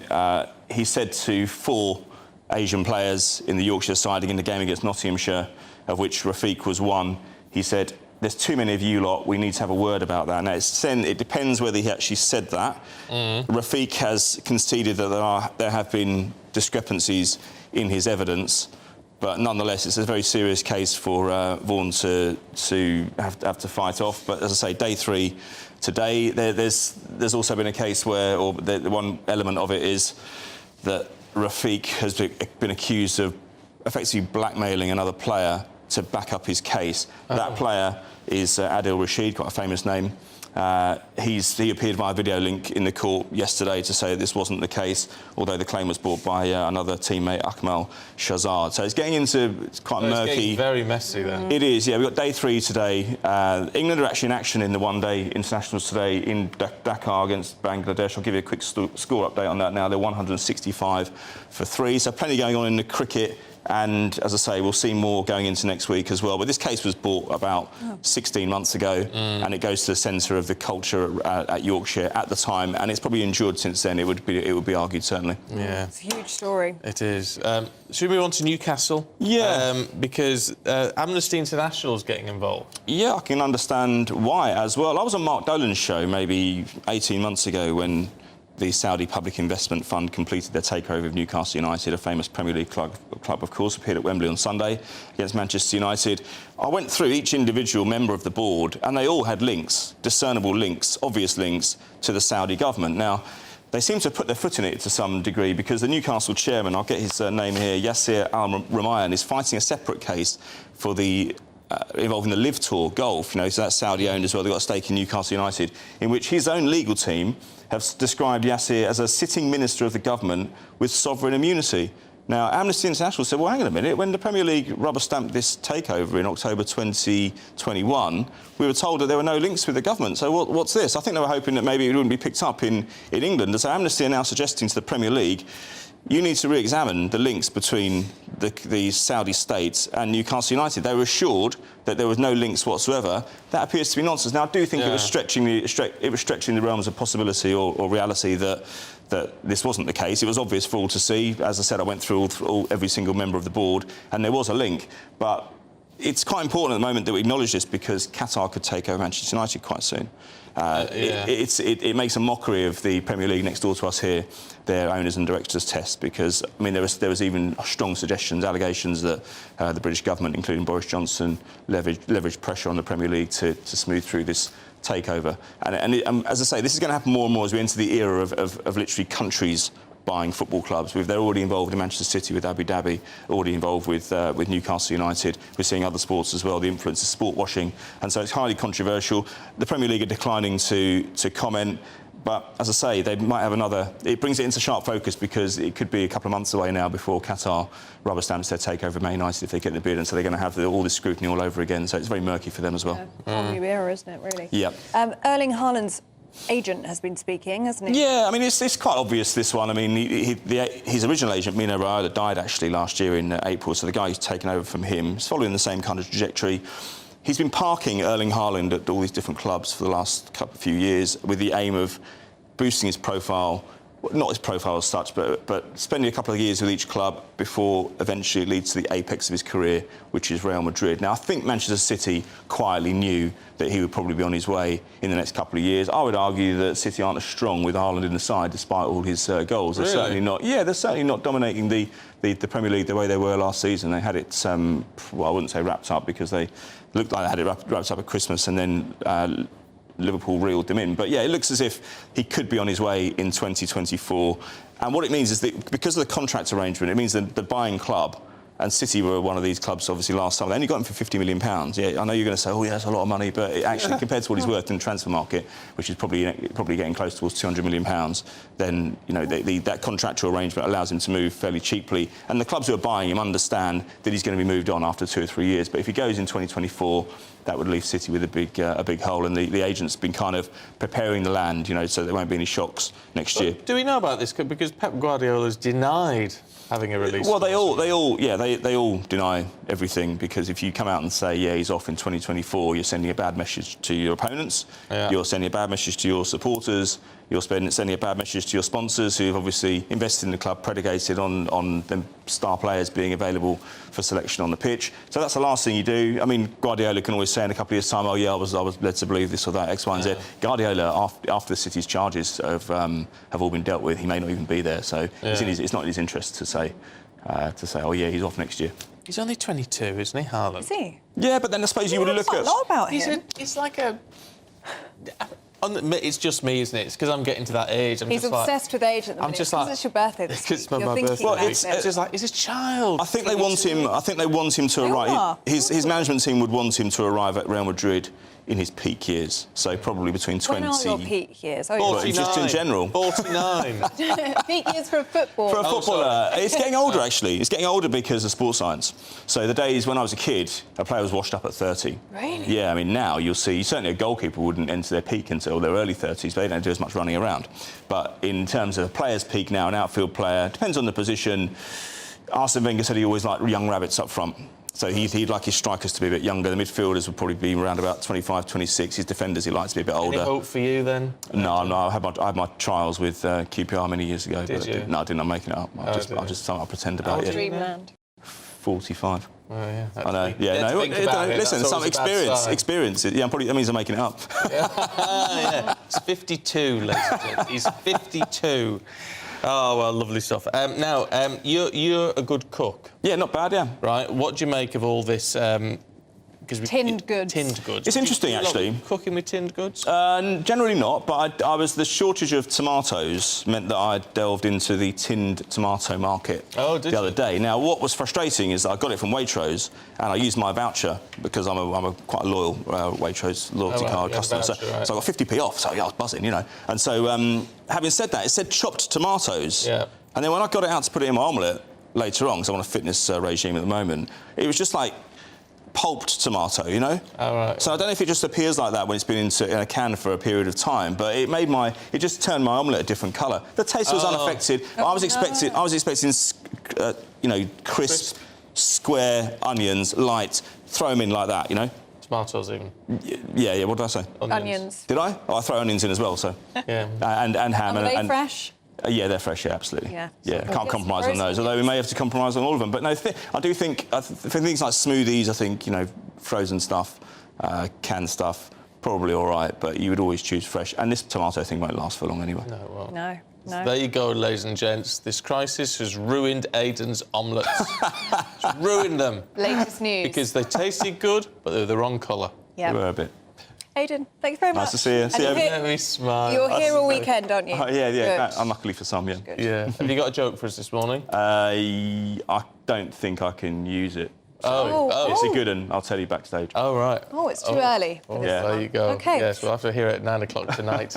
Well, Shivani's been in touch, saying, listening to you on the phone while trying to find somewhere to get enough tomatoes for the entire family. What a pain. Well, Shivani, you can go tinned, a la Aidan McGee over there. Just don't make an omelette with it.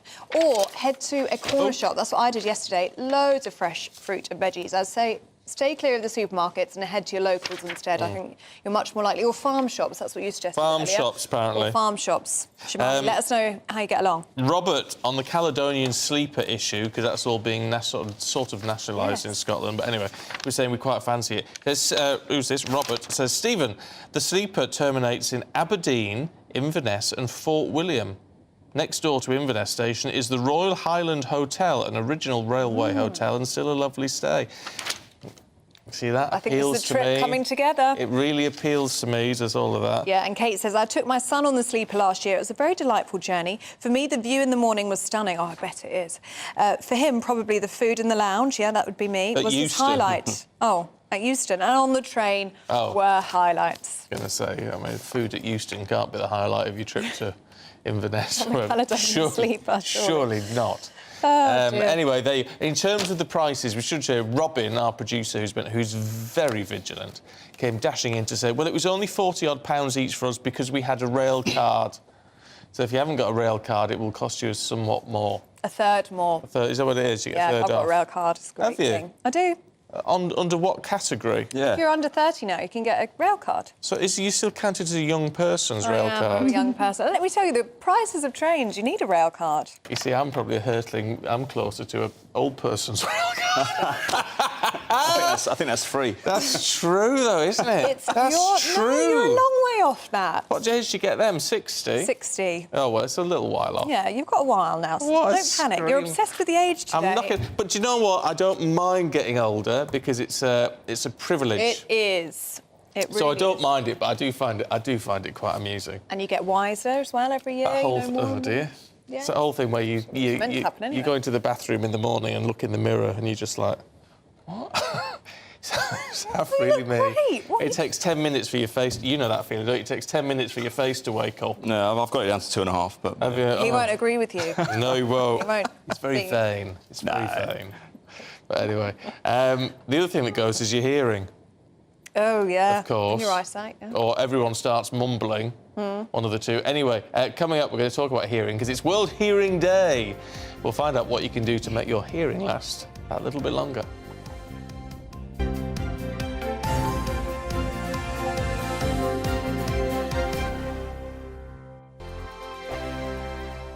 It's all about family, being in people's living rooms, all the interaction and getting to know who our viewers and listeners are. When I was young, my dad used to say, no, stop arguing. I wanted an outlet that would enable me to give my opinion.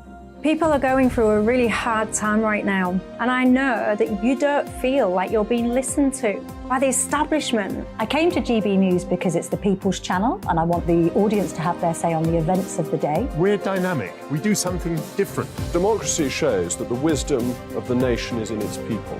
I get to travel to find out what the story is from a personal perspective. The British people aren't fools. We know when we're not being told the full story. We've got to work out how Britain moves forward from this. It's the best country in the world. The establishment had their chance. Now we're here to represent your views. Britain's watching. Britain's watching. Britain's watching. We're proud to be GB News. The People's Channel. Britain's news channel.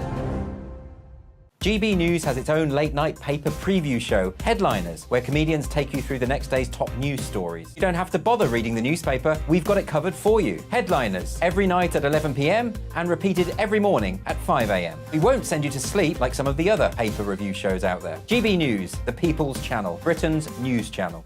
Hi, Andrew Pierce here. Join me every Friday lunchtime for a proper no-nonsense debrief of the week's events. With special guests in the studio and the GB News team on the ground, I'll be getting you up to date with news, some intelligent discussion and my own sharp take. The weekend starts here with me every Friday lunchtime on GB News, the People's Channel, Britain's news channel.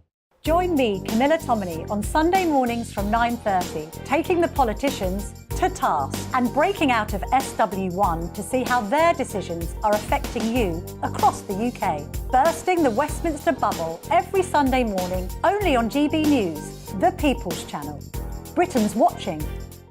You've probably seen politicians interviewed 1,000 times, but we do it differently. We find out who they really are, we don't shout, we chat, and hopefully we bring a bit of light, not just heat. Did you know Kate Moss? Apparently.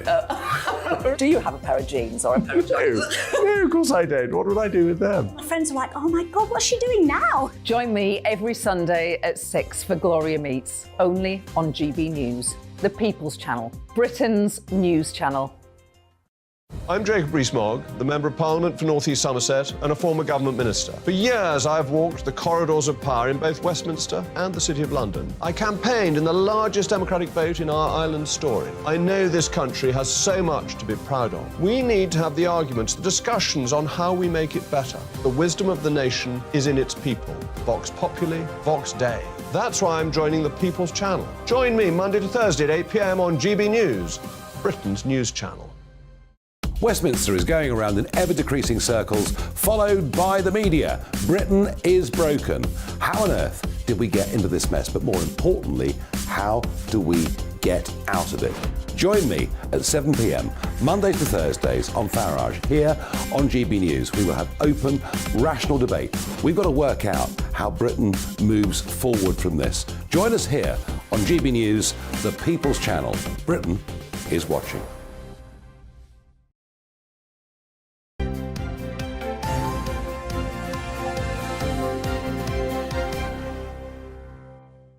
"8:37. Good morning to you, watching and listening to Breakfast with Stephen and Ellie. And let's have a look at today's front pages for you. And the Express leads with Boris Johnson saying Rishi's deal will not take back control.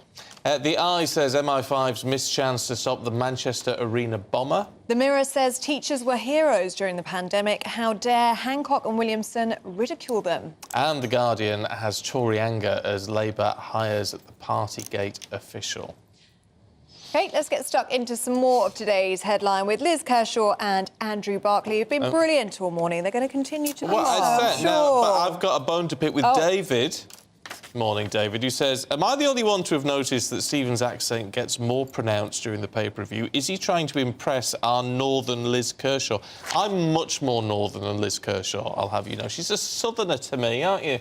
Yeah, you're Cumbria and I'm Lancashire, Yes. so geographically you're more northern than me. Yeah. Yeah, but when we get together, you know, off-screen, it all comes out, doesn't it? It does, yeah. Do you feel like your northernness comes out more when you're together, merges? Yeah, we were in a cafe the other day and he says, hey up, where's me butty? I will say that... Oh, can we say hello to that lovely couple? Shall we say hello? I don't know the we did names. get stopped by a lovely couple. Well, we were sitting at the table and we'd been gossiping. Goodness knows what they overheard. And then they stood up and they came over and said they loved us on GB News together, didn't they? Well, they did. And we went, oh, Thanks very much. Oh, actually, Stephen said, "Ta love." Oh, ta love. Ta love. I was drinking a cup of tea at the time. Yeah. So, but no, so thank you both. They were very brief, didn't say who they were, they were just in and out, but it was very nice. Yeah. I love it when people say hello. Yeah, it's nice when that happens. Very nice. Anyway. Yeah, Liz, should we start with you? Because this would be me now. I ran to the loo in that ad break and I came back and I was huffing and puffing, wasn't I? It was terrible. It was terrible. So It was very embarrassing. But at least you're not a police officer. Exactly. No, there are a few stories today that are linked, so I can't do them all. But, for instance, one story in one of the papers says that in 30 years' time, 50% of the world's adult population will be obese. Yeah. There's another one that says that if you want to walk off a pint of beer, you have to do 5,000 steps. Is it worth it? But this one, do you remember the pictures? One of them actually made me cry, I remember, on the coverage of 9/11, when the New York Fire Department guys were walking up all the stairs in the Twin Towers, and the cameras were... People took pictures of them walking up with all the kit on the back. And you think, how the hell did you do that? Not unless you're extremely fit. Anyway, in New York, they're having trouble recruiting police. So they've scrapped the basic fitness test. Now, I know this will be of interest to you because your husband has to be super fit. Or did, to be accepted in the army. But now, in New York, they've scrapped the rule, this running test, where officers had to be able to cover 1.5 miles in 14 minutes and 21 seconds. And they've scrapped it because they can't recruit people. 14 minutes and 21 seconds for a mile? 1.5 miles, yeah. That's 4 miles an hour, isn't it? Well, I walk at 4... When I go out walking, I walk at 4 miles an hour. Yeah, it's not too Anyway, it's been defended, this scrapping of the rule, by the head of training at New York NYPD. No cop on patrol ever needs to run 1.5 miles, she told the New York Post. I just thought a modicum of fitness. You can't sit round in diners all day eating donuts, can you? No. But well, you're going to need to chase people, aren't you? I mean, that's essentially what it comes down to. Well, seems like they've just given up because, you know, the world is getting fatter, so in order to fill the quotas of police officers, they can't stipulate that kind of thing. No, I don't know. You don't want... It's a difficult one, but I do think we should be trying to encourage people to be fitter. I mean, I'm back on the diet and all that stuff. We've got to work at it. None of it comes easy. I have to say, everybody, I took Stephen out for cake and he refused to eat it. Really? Because his body is a temple. Temple. What did you have instead? Cup of tea. Oh, very good. It was a real cheap deal for me. It was a cheap deal It was for a you. cheap date. Well, in the Mirror, as the headline of the day, Planet of the Vapes, Andrew. Yeah, so the Mirror investigation found millions of disposable little plastic vapes being dumped every week across towns and countryside, which, if you're an environmentalist, is concerning because of the threat to wildlife and sea life and birds, but also cats and dogs, so pets who eat them and have resulted in reports of several deaths. And so I think that these have obviously boomed in popularity amongst sort of 18-year-olds because of the fruity style flavours. But I think that the government need to sort of get on top of it and think about, you know, how is this going to be regulated? I mean, you can't stop people polluting regardless of regulation. That's always no, but you could get rid of the single-use, the disposable ones. Yeah, and I think from a health perspective as well. I mean, these are, you know, some of these vapes are sort of quite untested, and in the US they've regulated a lot of the flavours that actually showed young kids who didn't smoke actually starting to vape, as opposed to trying to get people off smoking into vaping. So I think that we're behind the curve on that. No surprises there. Yeah. No, I mean, they're a great thing for getting people off cigarettes, but you don't want people just to start the hell of vaping. Yeah. No. And there are a lot of young kids and teenagers vaping. I mean, it's sort of bubblegum flavours and all these sort of flavours that don't necessarily appeal to old smokers, but really appeal to sort of 17, 18-year-olds who are... Yeah. No, fair point. Liz, in the Telegraph, this Ken Bruce row is rumbling on, isn't it? Well, it's sort of the big climax and end of it today, in a way, because he's walking out of Wogan House, Radio 2. It's his last show today. Last time in 31 years. It's a bit premature because he expected to carry on till the end of his contract at the end of March. But BBC bosses called him in at 12:30 last Friday after his show ended and said, sorry, Ken, we'll give you another 5 shows next week and then ta-ra. And I just think... Do we still know why? We don't know why the BBC decided to do that. It's really shabby. And anyway, the point is Simon Mayo as another radio veteran. We started at the same time on Radio 1 in 1987, and he's now waded in and said it was handled very badly. It's just that somebody who's given 31 years to any organisation in the shop window, I think deserves more respect and gratitude and to be treated better. Why did they do it, Radio 2? I can only assume that this was getting so much publicity, the fact that Ken was being ousted at 71, whether you believe it or not, he was actually sacked, or he just decided he'd better get another job because Radio 2 bosses admitted we forgot to tell him we were renewing his contract, and he'd seen what happened to Steve Wright and he got nervous, so he was proactive about it. Whatever story is the correct one, the fact is that it's just another example of ineptitude. And I know that this is going to be discussed in full later today on GB News on the Andrew Pearce show, because they asked me to go on. But You see, you're not going on now, though, are you? No. Maybe they've dropped it. No, I'm You never know. I'm not going on for other reasons. No, but they might have dropped the segment now. All right, OK. Anyway, the whole thing is just badly handled, bad PR, but the reality is that Ken Bruce will be taking himself and Popmaster, which millions deliberately tuned into. I've done it myself at 10:30 in the car. Oh, it's Popmaster time. We'll be taking it elsewhere. Yeah. And it's a loss for the licence payer.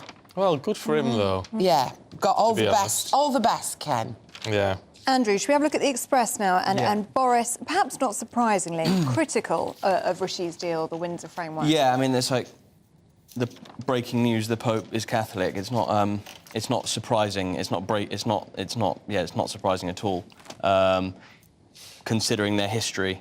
Having said that, if you are a Brexit believer or a hardliner, he has a point, which is that it's not absolute sovereignty that this deal is delivering. Having said that, everyone from Steve Baker to Peter Mandelson is sort of getting behind it. It's an improvement on what the hand he was dealt. It makes the protocol easier to operate, and I think that this is largely sort of political posturing within the Conservative Party.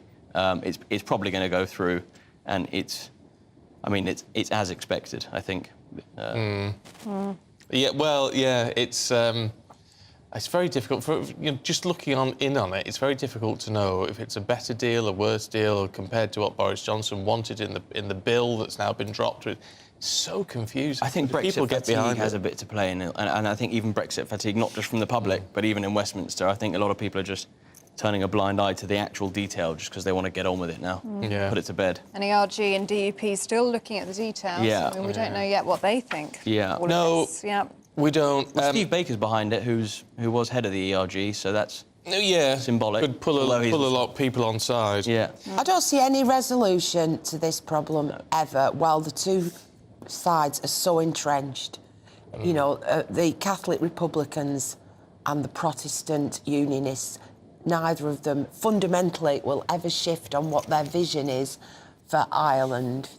No, on that front, no. I would agree. I'm an optimist. You are.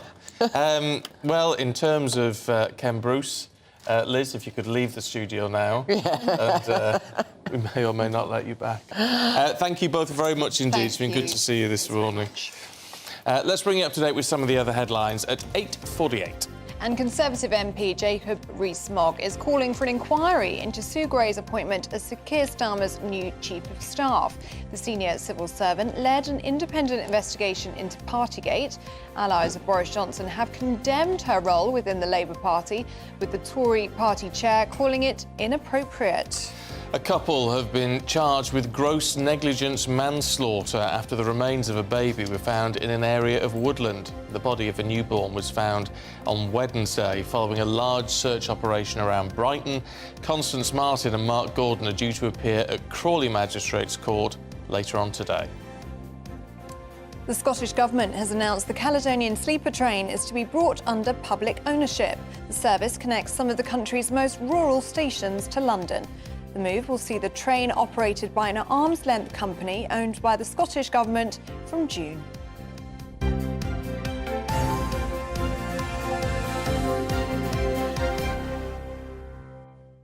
Now, today is World Hearing Day, and the World Health Organization is warning 1 in 10 will have disabling hearing loss by 2050 because of unsafe listening practices. Yes, risky activities include listening to music via headphones for more than 80 minutes a day. I think many people will do that. Yeah. And using them in noisy environments as well, such as in the gym. Well, let's talk to two people who are clued into this. DJ and radio host Mark Doyle and audiologist at Hidden Hearing, Wayne Barrow.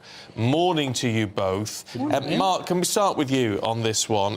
Because in terms of these dodgy practices, right? I've lived with them for many years. Well, yeah, but I mean, and we sort of know the risks to an extent, but we don't let it stop us, do we? Well, I think, you know, I've been DJing now for close to 40 years, and back then there was really no thought about, we weren't spending all day wearing headphones, or we weren't spending all day wearing Bluetooth earpieces for our phones. We'd do our music at the weekends and we'd go out and we'd go partying, or I'd be DJing, and you know, you don't pay a lot of attention to it, and I'm a great procrastinator as well, so I never really thought about my hearing. There is a lot more awareness of it now, especially as you get older.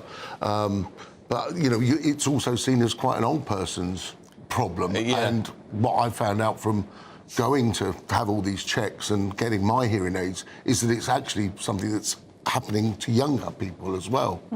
And did you actually feel your hearing deteriorate throughout your DJ career? Is it something that you felt happening to you? It's a very, very slow building process. And I was speaking to Wayne this morning, and I think I noticed it, you know, over 10 years, you can kind of get around it and you can deal with it, and you're turning the TV up and you're repeatedly asking your wife questions. And, you know, it was only really during the pandemic, when we spent a lot of time with each other and we then came back out into the world, that we noticed that there was a big difference, because you've had that break. where you've literally just been speaking on the phone, or you've just been with your wife in one, sort of one place for over a year, because we weren't working or doing anything, and we come out into the real world, and then that change is noticeable. Yeah, I mean, we all need to take action on this, Wayne, don't we? Because it's something that there's an inevitability about hearing loss to an extent, and we don't want to make it any worse. But why is it one of those conditions where we really don't want to accept it? Everyone else is mumbling. It's not us, it's everyone else. Well, it's quite interesting you just said that, because that's one of the indicators, the key indicators of a hearing loss. You know, if you feel like people are mumbling to you, that's a sign that you need to go and look at getting a hearing assessment. It certainly is something that we try and break that stigma down of. You know, with Hidden Hearing, we have a Love Your Ears campaign where we're trying to push to break that stigma, because people see it as, like we said, older people wearing hearing aids, but actually more and more younger people are wearing them at the moment. And, you know, as we were just saying in your introduction there are daily things that we all do, really, which is listening in your AirPods or your wireless headphones to music. You can have it as loud as you like, really, and then listening to the noisy environments as well, you know, on the tube or in the gym. I mean, it's all causing damage, isn't it? It certainly is, and I think there's lots of kind of key messages that you need to be kind of looking at to try and reduce the risk of hearing loss when it comes to noise. So, as you said, if you're on the tube, you're on the train, there's lots of noisy environments going around. So you want something like a noise-cancelling headphone to reduce that risk. Also, the general rule of 60 at 60, so listening to the volume at about 60% at 60 minutes maximum, that's a great indicator to kind of work on. I tell you what, though, if you do need help, I tell you what impressed me. My parents, both over the last sort of 5 years or so, got hearing aids, which they did very reluctantly. The difference has been great. But it's the fact that I remember talking to them and saying, well, have you got them in? Because you can't. They've got these sort of little wires down there. I mean, a bit like actually I'm wearing now with this earpiece. It's transparent. You just can't see them. You do feel a bit like a secret agent. You know, that sort of like come in. They are tiny, and when I started telling people that I was going through this process, this journey of sort of what I call my hearing journey, and said that I was going to put it online and talk about it, people said, "Have you started yet? Have you got them yet?" And I'm like, no, that was 2 months ago. I've been wearing them for 2 months. Yeah. And they really are that. I think we were just saying it's the last great stigma. Yes. Because glasses, your eyesight, you know, you can now get, you know, Dior glasses, and you can, you know, glasses are an acceptable fashion item now. And maybe, you know, that's the way that hearing aids are going to go. They are small, they are tiny, they are life-changing. And that's what they've been for me. I think that's the thing. Lose the stigma with it all. But try and protect your hearing while we can. Mark, Wayne, it's really good to see you both. Thank you very much. Thanks very much. That is it for this hour. We're back in a couple of minutes with all your top stories. Good morning, my name's Rachel Ayres and welcome to your latest weather update from the Met Office. So to end the week, there will be some sunny spells around, but cloudier weather as well as the odd light shower as we cling on to high pressure for just one more day.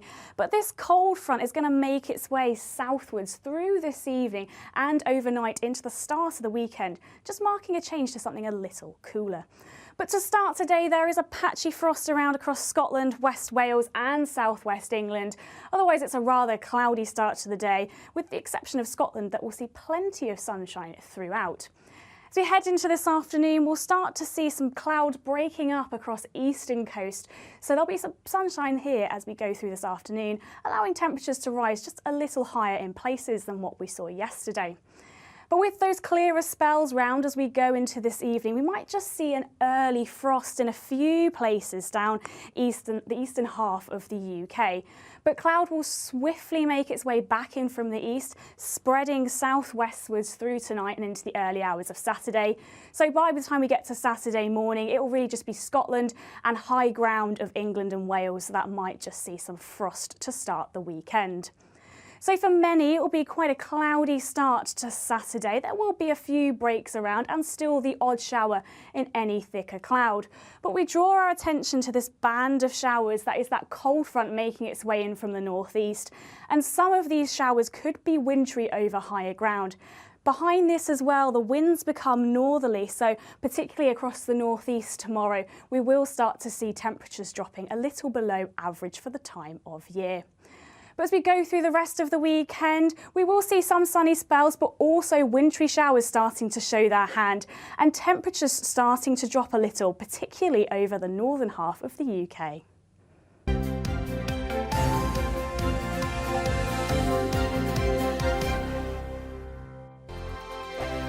I joined GB News because I was sick and tired of not hearing my views being represented, not just mine, but so many people that I knew and spoke to. I just couldn't get my voice out there. I couldn't say anything. I couldn't do anything. Whatever the narrative was, I kind of had to follow it. GB News is there to provide a voice for those who have been ignored by the establishment media. We think different things, we've got a different style. GB News is here to be optimistic and positive about the future. It's real kind of dynamic and flowing, with the audience very much at the heart of it, like a big family. Here at GB News, we talk about the things that matter to you. Hearing the voices from right across our towns and cities, especially our towns. All sides of the argument represented with a heavy dose of opinion. We're on a mission here to make a difference. And the GB News family really is here for you, and whatever time of day you can watch or listen. Britain's watching. Britain's watching. We're proud to be GB News. The People's Channel. Britain's news channel. Monday to Thursday, 9 p.m. till 11 p.m. Join me, Dan Wootton. I'll bring you the sharpest takes and hottest debates. Do you not believe in prison? I don't believe in prisons. I'm completely stunned. I guarantee you there'll be no spin, no bias, no censorship. I actually was personally quite offended by it. And no reason to go to bed. So I guess they've always been quite woke. That's Dan Wootton tonight on TV, radio and online. Monday to Thursday from 9 p.m. till 11 p.m. on GB News. The People's Channel, Britain's news channel. We are GB News, the People's Channel. And right across the United Kingdom. You can find us on Sky Channel 512. Virgin Media Channel 604. Freesat Channel 216. Freeview Channel 236. And YouView Channel 236. You can also take us with you on DAB Plus Radio. With the GB News app and at the website gbnews.uk. We're absolutely everywhere. Come join us on GB News, the People's Channel, Britain's news channel. Hello, I'm Michael Portillo. You can join me every Sunday on GB News. Remember to subscribe to the GB News YouTube channel and to download the GB News app to stay up to date with the latest GB News content. GB News, the People's Channel, Britain's news channel. Join me, Lawrence Fox, on GB News. Frank, fun, fearless, and sometimes serious. Much as I love a Friday night punch-up, what I really want is a battle of ideas. I want to look at things differently. I want to hear different voices and engage with your unique experiences. Every Friday at 7 p.m. on GB News. Hello, I'm Esther McVeigh. And I'm Philip Davis. Whether you're watching or listening on TV, online or on radio, we handpick the latest stories, debates and expert opinions for your weekend. So whether that's politics, news or showbiz, we've got it covered. Join us every Saturday morning at 10 o'clock on GB News. I'm Mark White. As GB News Home and Security Editor, I cover those key issues that are so important to you. Our authorities, our communities doing all they can to combat violent crime. With the public services under unbearable strain, why are we still failing to control our borders? Defence, the first priority of any government, has been continually hollowed out. Can we trust our politicians to protect the armed forces? Join me, Mark White, on GB News.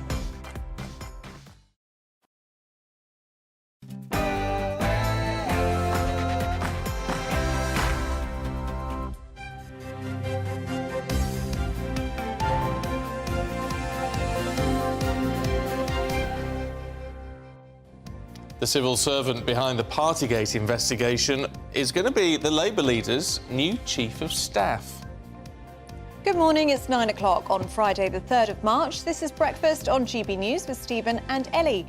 Here are your top stories this morning. Well, Conservative MP Jacob Rees-Mogg is calling for an inquiry into Sue Gray's appointment as Sir Keir Starmer's Chief of Staff. The senior civil servant, of course, led the investigation into Partygate, which found a failure of leadership in Number 10 whilst Boris Johnson was Prime Minister. The Telegraph's lockdown files continue to be released with the latest WhatsApp showing the former Health Secretary Matt Hancock saying we're going to have to get heavy with the police. We'll be seeing what you think about the royal involvement in the Northern Ireland Protocol. It's part of our GB News People's Poll. A new survey has found that nearly half of people have put off vehicle repairs due to the rising cost of living. We will look at the potential impact of this with former Top Gear presenter Vicky Butler-Henderson.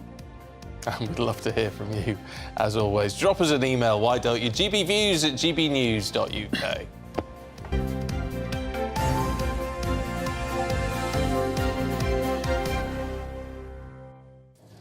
Let's start with the news then that senior civil servant, or I should say former senior civil servant Sue Gray, who investigated lockdown in Downing Street and those parties, has been offered a job as Sir Keir Starmer's Chief of Staff. But does it pose questions about the independence of her investigation and the resulting fines that occurred? Well, let's speak to our political reporter, Catherine Forster, and ask her what she makes about all of this, because it is pretty remarkable, isn't it, that an impartial civil servant who led the Partygate investigation is now going to be Sir Keir Starmer's Chief of Staff.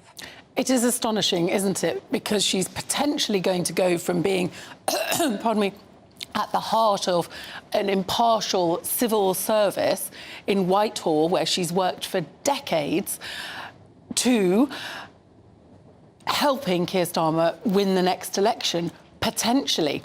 She left her job in the Cabinet Office yesterday with immediate effect. We don't know when she will start with Sir Keir Starmer. That is up to the committee that will decide, but likely to be between 3 months and possibly up to 2 years, but that's not very likely.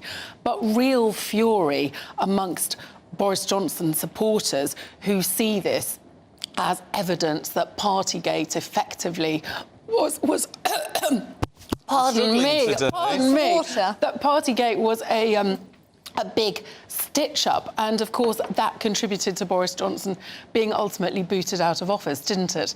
So, I mean, Jacob Rees-Mogg is saying that Rishi Sunak should block the appointment. He is also saying there needs to be an inquiry into this. There's lots of very cross Conservative MPs and quite a lot of unhappy civil servants because they think that this makes people question the impartiality that is so key to being in the civil service. Yeah, that's a fair point, actually. Right, from one scandal to another then. I say scandal, maybe it's unfair to brand that as a scandal. It's a controversy.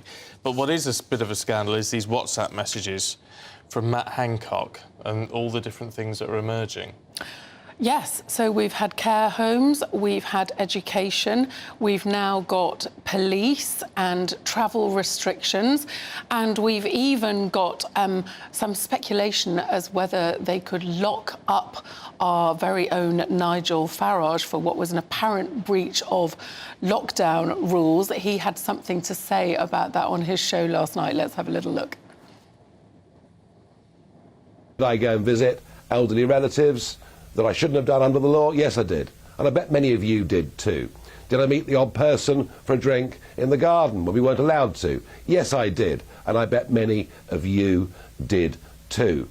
Wherever I did, whatever I was doing when I was out there breaking these ludicrous rules, I always made sure I used hand sanitizer. I always kept my distance from people.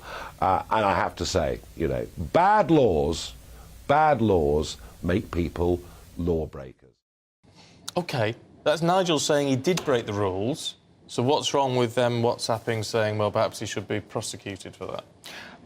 Well, the fact that, going back to Partygate, we know now, don't we, that the people who made... Nigel didn't make the rules. Lots of people bent the rules slightly during lockdown, didn't they? But the fact is that we know, because of Partygate, Sue Gray's investigation, that the people who made these rules, in many cases, were breaking them, and were breaking them in Whitehall and in Downing Street at precisely the time that the police were fining people thousands of pounds for being out and about with a friend when they weren't supposed to. So it does feed into the one rule for us and another rule for everybody else, which people don't like that, do they? Because it goes against people's sense of fair play. Yeah, and this is going to rumble on, isn't it, in the Daily Telegraph? There's 100,000 messages. We're only on day 3 of this coverage. There's going to be a lot more to come, I'm afraid. Take us through to the next election, won't it? It will. I suspect many, many more revelations to come, yes. Yeah. Should we have a quick word on Boris Johnson, perhaps unsurprisingly critical of Rishi Sunak's Windsor framework? Yes, Boris Johnson kept quiet about Rishi Sunak's deal for all of a couple of days and then came out really all guns blazing yesterday saying that it wasn't taking back control, that in fact the EU were going to let us do what we wanted in our own country while still going by their rules, that the framework was going to be a drag anchor on divergence and that there was really no point in Brexit if we couldn't do our own thing. So really, really very unhappy, saying he'd find it very difficult to vote for the deal, stopping short of saying that he wouldn't vote for it, but also saying he saw the way the wind was blowing, that he could see that people want to get this done. So it seems like he's put the boot in, but he's waiting to see perhaps what the DUP say, what the ERG say when they've examined all the legal evidence in a week or two, because it may be that there won't be the big rebellion that he might have hoped for. Yeah. OK, Catherine, thanks very much indeed. If you've got a view on that, gbviews@gbnews.uk. I've just got to mention Patricia, because I love this. Morning, old girl. I know, because Patricia loves steam trains and she's a Highlander, used to come down from Inverness all the way to London, sticking her head out of the window and all that sort of thing. And she says, it was all wonderful. I was a tomboy, but now I'm just a girl of 76. Aww, good for you. That's a lovely message. I love it. I love it. I love the attitude. Very nice. You need to get back on the steam train, get your head out the window, and smell of soot. Yeah, perfect. And Marie, on the topic of trains, Marie's been in touch, said, I haven't done the Caledonian Sleeper yet, you could do, but I have done the Paddington to Penzance Night Riviera Sleeper. Well, that sounds fancy. It was interesting and a great experience, she says. Breakfast was served to my cabin. Oh, yes, that's what made me happy. A bacon butty, she says in brackets. Really loved it and would do an overnight again. It's got to be Must done. be so exciting to sleep on a train. I'm putting it in the diary. It's going to happen. Anyway, from that to our GB News People's poll, because there's a royal element to it, we asked some royal questions, and we found that only 8% of you were opposed to the King meeting the President of the European Commission, Ursula von der Leyen. Yes, MPs raised concerns that the King was becoming politically involved, with the Northern Ireland deal also being named the Windsor Framework. Well, let's speak now to our royal reporter, Cameron Walker, who joins us in the studio now. Cameron, it was a little bit controversial this week, wasn't it? I mean, Jacob Rees-Mogg, now a GB News presenter, said that he doesn't think the Sovereign should be involved in anything political unless it is literally signed, sealed and delivered. But that's not what we saw on Monday. Exactly. Many MPs have been making that argument. There's also a lot of media noise. But according to our People's poll, it looks like the public don't actually care. As you said, only 8% of people oppose it. It was very tricky, I think, for King Charles and Buckingham Palace at the start of the week, trying not to get involved with any political controversy. And the biggest question for me is that Downing Street sources were implying that it was Buckingham Palace and the King's decision to meet Ursula von der Leyen, whereas a spokesperson for Buckingham Palace told me that they were only acting on government advice. So it's like, well, who are we meant to believe here? Clearly, the King is a constitutional monarch, so he cannot get involved. He can't get involved with any political controversy or have a political opinion. But it was kind of the power of soft diplomacy in action. And from my understanding, a broad range of topics were discussed, notably climate change and the war in Ukraine. So there wasn't any specific mention of the Northern Ireland Brexit agreement. However, clearly the timing is very significant here, because it was just hours after Ursula von der Leyen had met the Prime Minister in Windsor to make the Windsor Agreement, as the government has dubbed it, before she then went to see the King. Is there an argument to say, well, look, she is the President of the European Commission, she was in the country anyway, why not meet our new King? Exactly. It's not uncommon, as we know, for the King, as the head of state of the United Kingdom, to meet world leaders when they are in the United Kingdom. And I say world leader because that's how Buckingham Palace has described Ursula von der Leyen. That's not me saying that she's a world leader. But the point being, it is just protocol. That's what the King does as a constitutional monarch. The power of soft diplomacy, as I said, creating and forming and bonding friendships with other countries throughout the world. And it's an asset, many people would argue, for the governments to have this soft power, this monarch who rises above politics. Let's have a look at another story now. Harry and Meghan, again in the headlines. The Mirror saying that King Charles decided to evict them from Frogmore Cottage because they had crossed a line when it comes to the Queen Consort. Yeah, interesting this. I did speculate yesterday that this perhaps was the reason, because the King reportedly signed off on this decision by the Crown Estates, who owns Frogmore Cottage, Harry and Meghan's UK house, to essentially ask them to leave. We reckon around the time of the coronation, either just before or just after. But the King signed off on the decision the day after Prince Harry's controversial memoir was released, which clearly went into some detail of allegations against the Queen Consort, alleging that she had planted stories. Buckingham Palace has not commented on that, and I doubt they will comment on that, so clearly we don't have the other side of the argument. But it appears that that was enough to cross Charles's red line. We had always been led to believe that Camilla would be Charles's red line if Harry criticised her. Prince Harry in the memoir also branded her dangerous, and saying that he and William actually did not want Charles to marry Camilla, which clearly happened in 2005. So yes, it appears that perhaps was a contributing factor, according to the Daily Mirror. Do we make too much of a fuss out of this, in the sense that Frogmore, I know they ended up paying £2.4 million for the refurbishment, which I guess is a question, do they get that money back or what? But then it's not as if they're living there. No, exactly. They've only been there a handful of times since they have left as working members of the royal family back in 2020. Clearly, we've had the pandemic, so I suspect they would have been back a lot more than they did because of that. However, it's a 5-bedroom property. We say a cottage, but it's 5-bedroom, which I think is more bedrooms than most people's houses in the United Kingdom.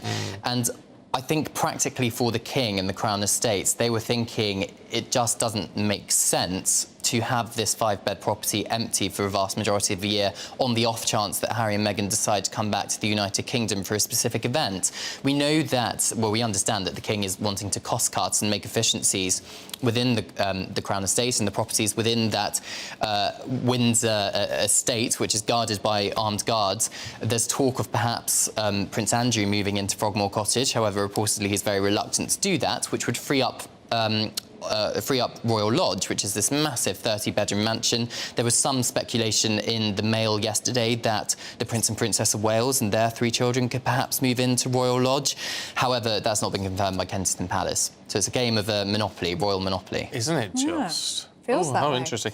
Quick look at the friendliest street in Britain that we're going to know about by the time of the coronation. Yes, indeed. I mean, there's lots of events, as we know, going on around the coronation. We have the main ceremony, of course, in Westminster Abbey, but we've got the big lunch as well happening that weekend. And you'll like that. Food. Yeah, well, food. I'm up for it, yeah. Yes, lots of drink, lots of food, lots of Union flags waving. And the organisers are trying to find Britain's friendliest street or friendliest community. So whether that is a block of flats, whether that is a street in the cul-de-sac or something, they want to find the most friendly street who supports their neighbours and supports their community. And as a reward, the Eden Project will be making them a community garden. Oh, right. That's lovely. I very much like you that. live in a block of flats, that could be a problem. Well, it doesn't need to necessarily be a street party, well, maybe on the roof, I'm not sure. Yeah, or a courtyard or something. Let's give everyone a flower box. Yeah, you never know. I'm such a cynic. You are. I'm such a cynic. Well, I think that sounds lovely, Cameron. Thank you. Very nice. Yeah. Thank you very much. That's Cameron Walker, our royal reporter there. That's what I like about the coronation and royal weddings. It's coming together. You like that? I do like that, actually. I think it's a very nice thing. I'm just a dull... He's being a cynic, ignore him. Sarky old fool, me, but there you go. Now, what I'm always careful about is keeping on top of the car, because you don't want that to break down. A new survey has found nearly half of people are putting off repairs because of the rising cost. We'll be looking at that in just a moment.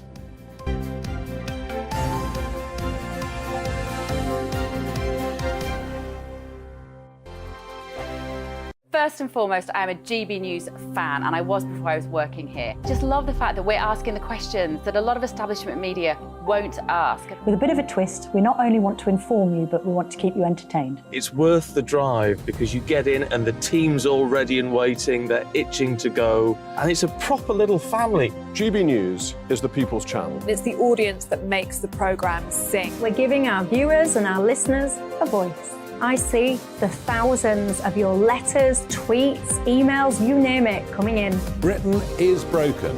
How on earth did we get into this mess? But more importantly, how do we get out of it? The establishment had their chance. Now we're here to represent you. It's time for something different. It's time for GB News. I'm very patriotic. I believe in Britain. Our best days lie ahead. Britain's watching. Britain's watching. Join us here on GB News. The People's Channel. Britain's news channel.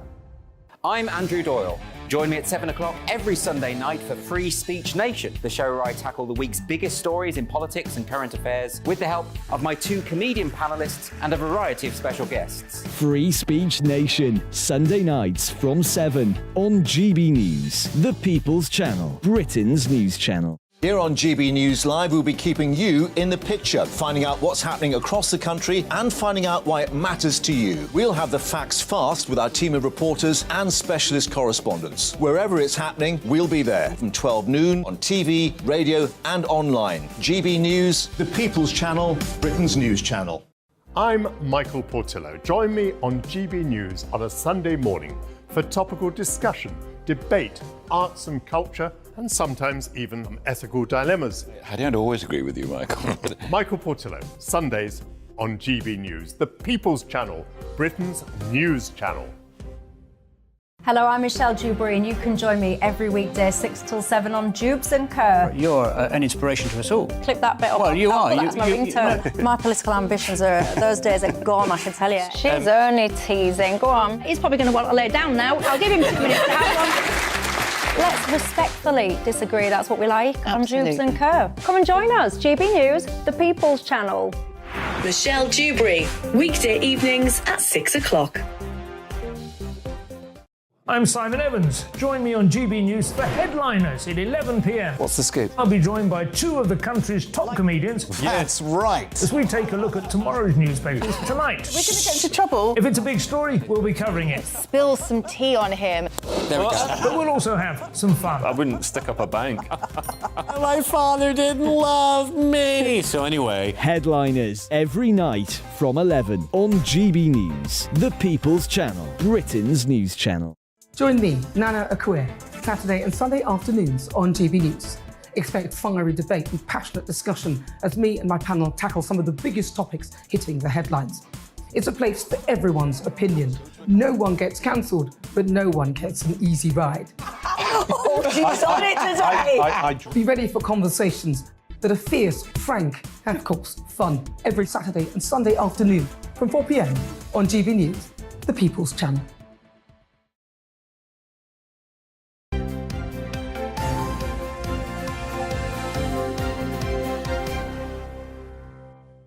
It's 9:19. Good morning to you watching and listening to Breakfast with Stephen and Ellie. Now, let's talk cars, shall we? And a new survey has found that nearly half of you have put off vehicle repairs due to the rising cost of living. Yeah, not surprising in a way. The survey also found more than 1 in 3 car owners are worried that their car could break down because it hasn't been maintained properly. Well, joining us now is Vicky Butler-Henderson, Fifth Gear presenter. Brilliant to have you on the programme with us, Vicky. Thank you so much for joining us. So what's your concern then? As Stephen says, perhaps not a surprise. I mean, these repairs can be very expensive, but people are putting off vehicle repairs because of the rising cost of living. Well, good morning to you both. Good morning, everybody. Yes, so this is research that's been done by the Nationwide Building Society and the AA, just to say that we have got the power to help maintain our cars and keep them on the road and look after the smaller problems so that we don't end up with bigger bills and needing breakdown cover at the end of the day. And we can just keep on top of things. And it's really simple and it's really actually a lot of fun to maintain your car, because if we look after our car, the car will look after us. Saying we need to do the work ourselves. Yes, and honestly, it can be quite fun. For example, your tyres. When was the last time either of you checked your tyre pressures? Well, to be fair, in my car, it tells me if they drop. So I get away with that one. No, see, it's been a long time for me, Vicky, very long time. Okay, well, you need today to go out and check your tyre pressures, okay? They should be done once or twice a week. And it's really easy to do. Open your car door and there's a little panel inside every car that will tell you what tyre pressure is best for your car. Because if you're running tyres that aren't inflated properly, you are putting more wear and tear on the tyre. You are using more fuel, which is costing you money. And it also means that tyre is more susceptible to a puncture, which will again cost you more money. Or tyre tread depth. Just go and get a 20p piece, turn it up upright, put it into the groove of the tyre. If the outer rim of the 20p piece disappears, you're good to go. If you can see that outer rim of the 20p piece, then your tyres are getting towards the end of their legal life and you should consider getting new ones, because if you then run those down, you're not only being illegal, but then you can again become, have a puncture. You won't be able to have enough grip when you stop. You won't be able to have enough grip in the wet. Tiny little things like this, which we can all do. We can all do it, and will just help save money in the long run. Yeah, I mean, this is the thing, because if you do end up having to go to the garage, and sometimes you just have to do it, it is expensive. There's no two ways about it. I mean, it's things like, I guess, checking things, checking the oil, because, I mean, if you run out of oil, you could be in for a very big bill rather than just checking it and keeping it topped up. Absolutely. Open your bonnet, pull out the dipstick. It's probably coloured yellow in most cars. And at the end of the dipstick, it's got a minimum and a maximum line. If that oil is above the minimum and below the maximum, if you're somewhere in the middle there, great. If not, you need to go and buy some oil and top it up. If a car runs out of oil, the engine seizes and then you end up with a massive bill. So that tiny little thing of pulling out a dipstick and checking your oil it's just a no-brainer in my book. And also it can be fun. And if you've got kids, get them involved as well. It's a 5-minute maximum job by the time you've got your coat on and walked outside. And you're teaching your kids that as well. And it really is a fun thing to do. I promise you. Well, and as you say, Vicky, these things, the car maintenance and the little jobs, it saves really us from those big, expensive jobs. It is important. Yeah. And also, don't wait for your first breakdown. If you're new on the road and you've not had a breakdown, don't wait for the first one. And if you need a bit of, financial certainty with budgeting for things, then the Nationwide Building Society does have an account which comes with AA cover. So there are ways that you can make your money work better for you, which we're all suffering from a bit in this the old penny pinching crisis that we're all going through. We do. Vicky, really good to talk to you this morning. Thank you very much indeed. I do think it's one of those things, if you're thinking about buying a car and you're strapped for cash, it's not the expense of the car, it's the expense of running the car and maintaining the car. But there you go, which is depressing, but it's the truth. That's it from us. We'll see you tomorrow morning at 6. Tom Harwood is here with the briefing in just a moment. Good morning, my name's Rachel Ayres and welcome to your latest weather update from the Met Office. So to end the week, there will be some sunny spells around, but